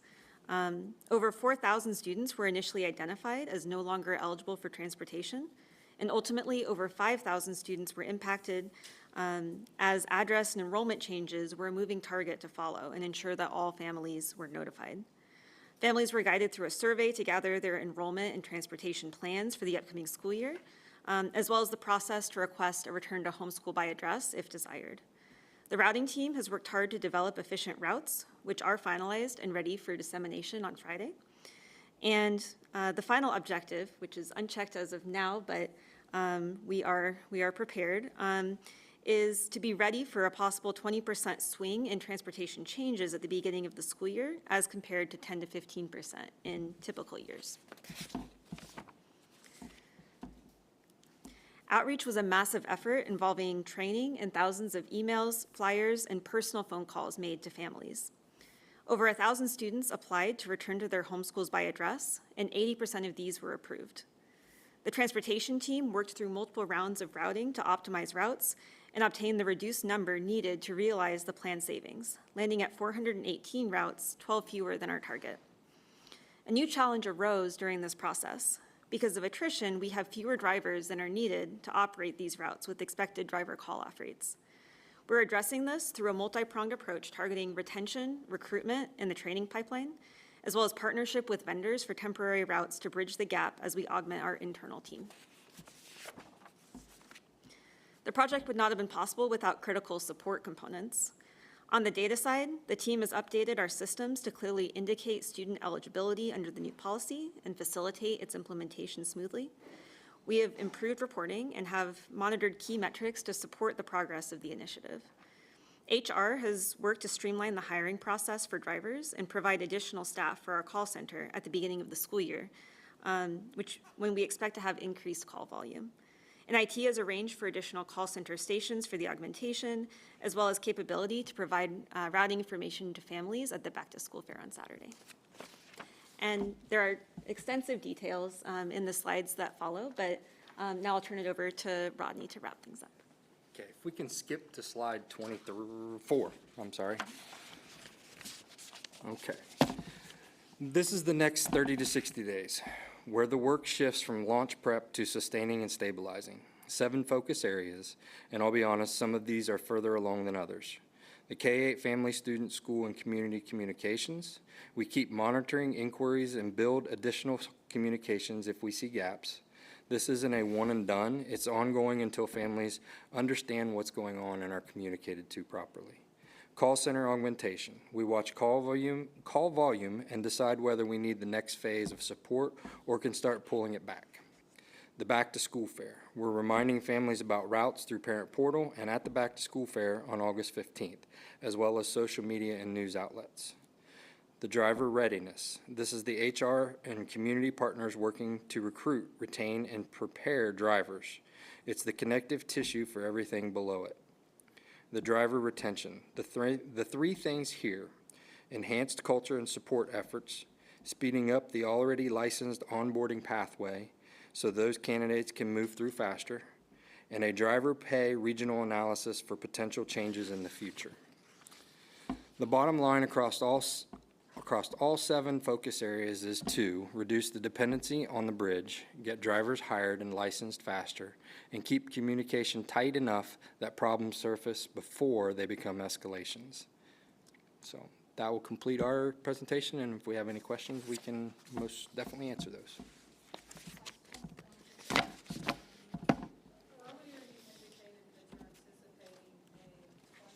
Swing. Can you clarify what you mean by the 20% swing? So the 20% swing we're focusing on are those students that are continuing to stay at their choice school, and they've agreed that they'll provide their transportation, and we're building in a mechanism to address those ones that when they get to that September, October timeframe and they think that this might not be for them, what that's going to look like and how we're going to encompass them back into the process. So they would switch from providing their own transportation to going back to their home school, or needing transportation to the most feasible school? To identify how we're going to do that, yeah. Okay. I'm already receiving phone calls from parents who are calling in and not able to talk to a representative. So as we adjust to have more call centers open, will we be adjusting our hours that we're operating? Will they come in a little earlier, leave a little later? We're doing a full augmentation, so we're offering overtime in the morning. We're staffing with other outside staff that's going to be there for the midday portions from, I believe we're starting at 9:30 to about 7 p.m. And then we're offering overtime in the afternoon to have as many as we possibly can in the call center, yes. And then to clarify, you indicated that families will receive that information Friday. Is that this Friday? Yes. Beginning this Friday, in their portals, they can see their assigned bus routes. If they do not see a bus route, should they reach out? Yes. And we will have staff available at the back-to-school fair this Friday to ask or to answer any questions that families may have on site. We'll have a whole team there available to provide assistance. Are you gonna have computers? I know, so, you know, getting a parent portal is, I think, in only its second year to get your stuff. Normally it was in the mail. So people are still adjusting if they've been in the district for a while. Are you gonna have some computers available so people can log in, Yeah, show how to do parent portal? We've partnershiped with Dr. Klein's team, so they're going to have a full augmentation of staff as well as our team to be there to assist with them as well. And it's all going to be set up in front of central enrollment. And with the 5,000 impacted, we anticipated 4,000 impacted. Where did we get the other 1,000? How were they impacted? Changes that we addressed as things went into the process. We had addresses that were being updated, displacements that were brought back into homeschools and things of that nature. As she mentioned, it was kind of a moving target as we worked through this process. The original 4,300, I think it was, that was identified became 5,000 once we started seeing de-enrollments and changes that happen over the summertime process.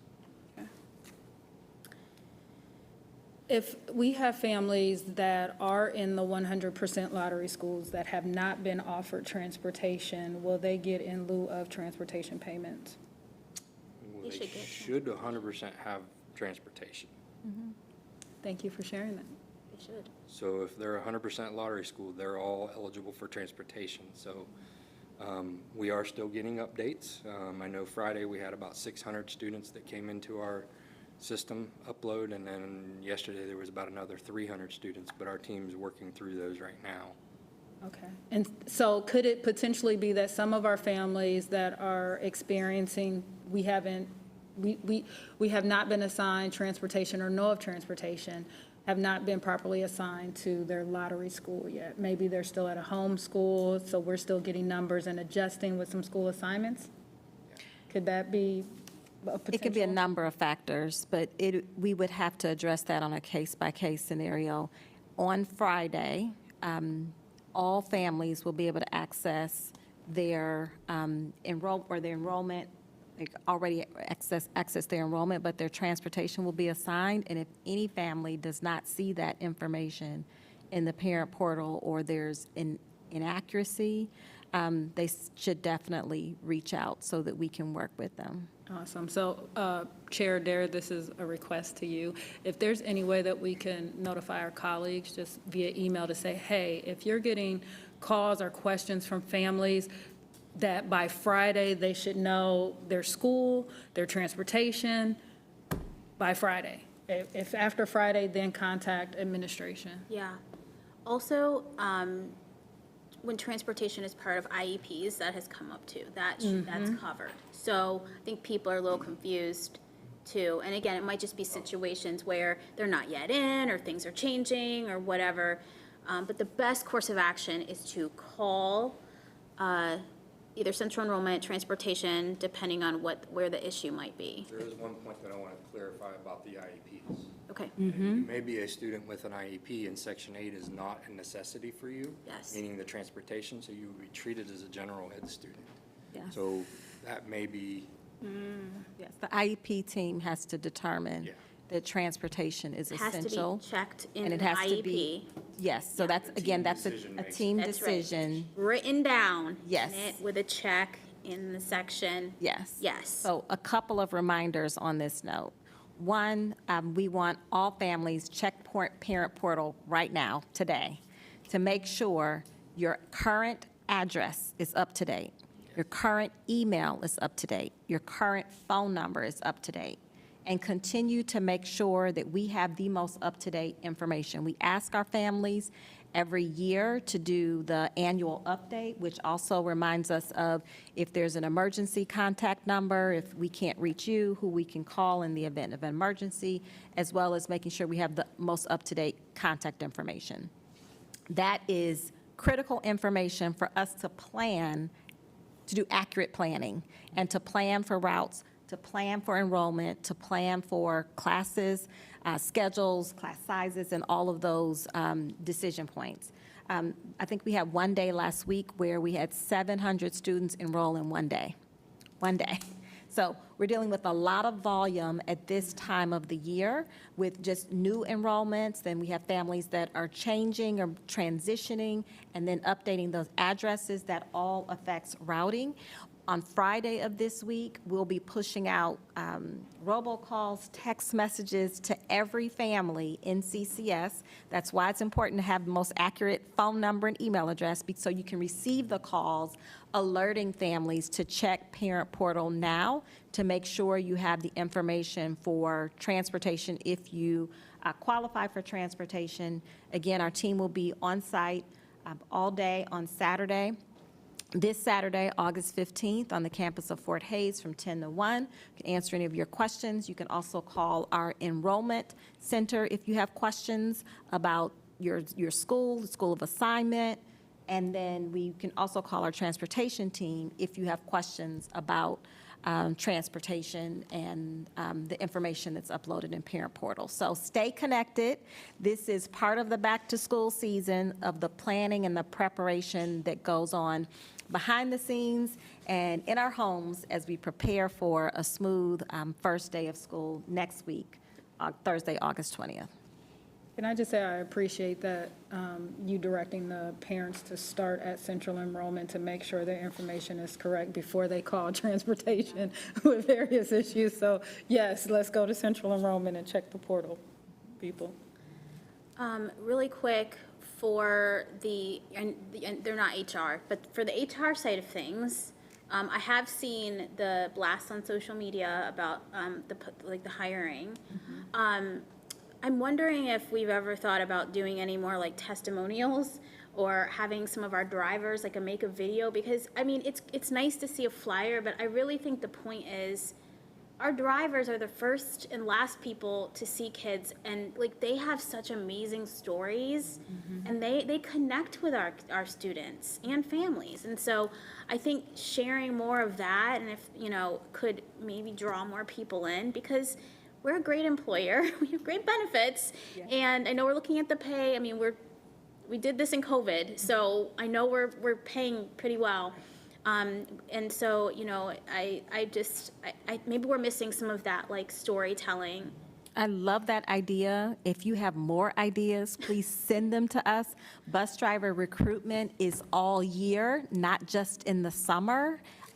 We know that across the country, we're still operating under a national driver shortage. So anyone with a CDL license is in high demand and has lots of options. And to your point, we want to make sure that we also have the right people on the team to serve and support our students. They're the first person that our students see at the beginning of the day and usually the last person. So we want to make sure that we have folks that have the same values and connect with our young people and have the commitment and dedication to serve, support them, and keep them safe. So if you have additional ideas, we'll certainly take those ideas and we'll take them back to the team. And we're always thinking about driver recruitment. Well, thank you, everyone. I know we are very much over time, but I appreciate you sticking around. And if you do have a few more minutes, please look at the jars. I want some feedback on that before we roll it out to the community this Saturday.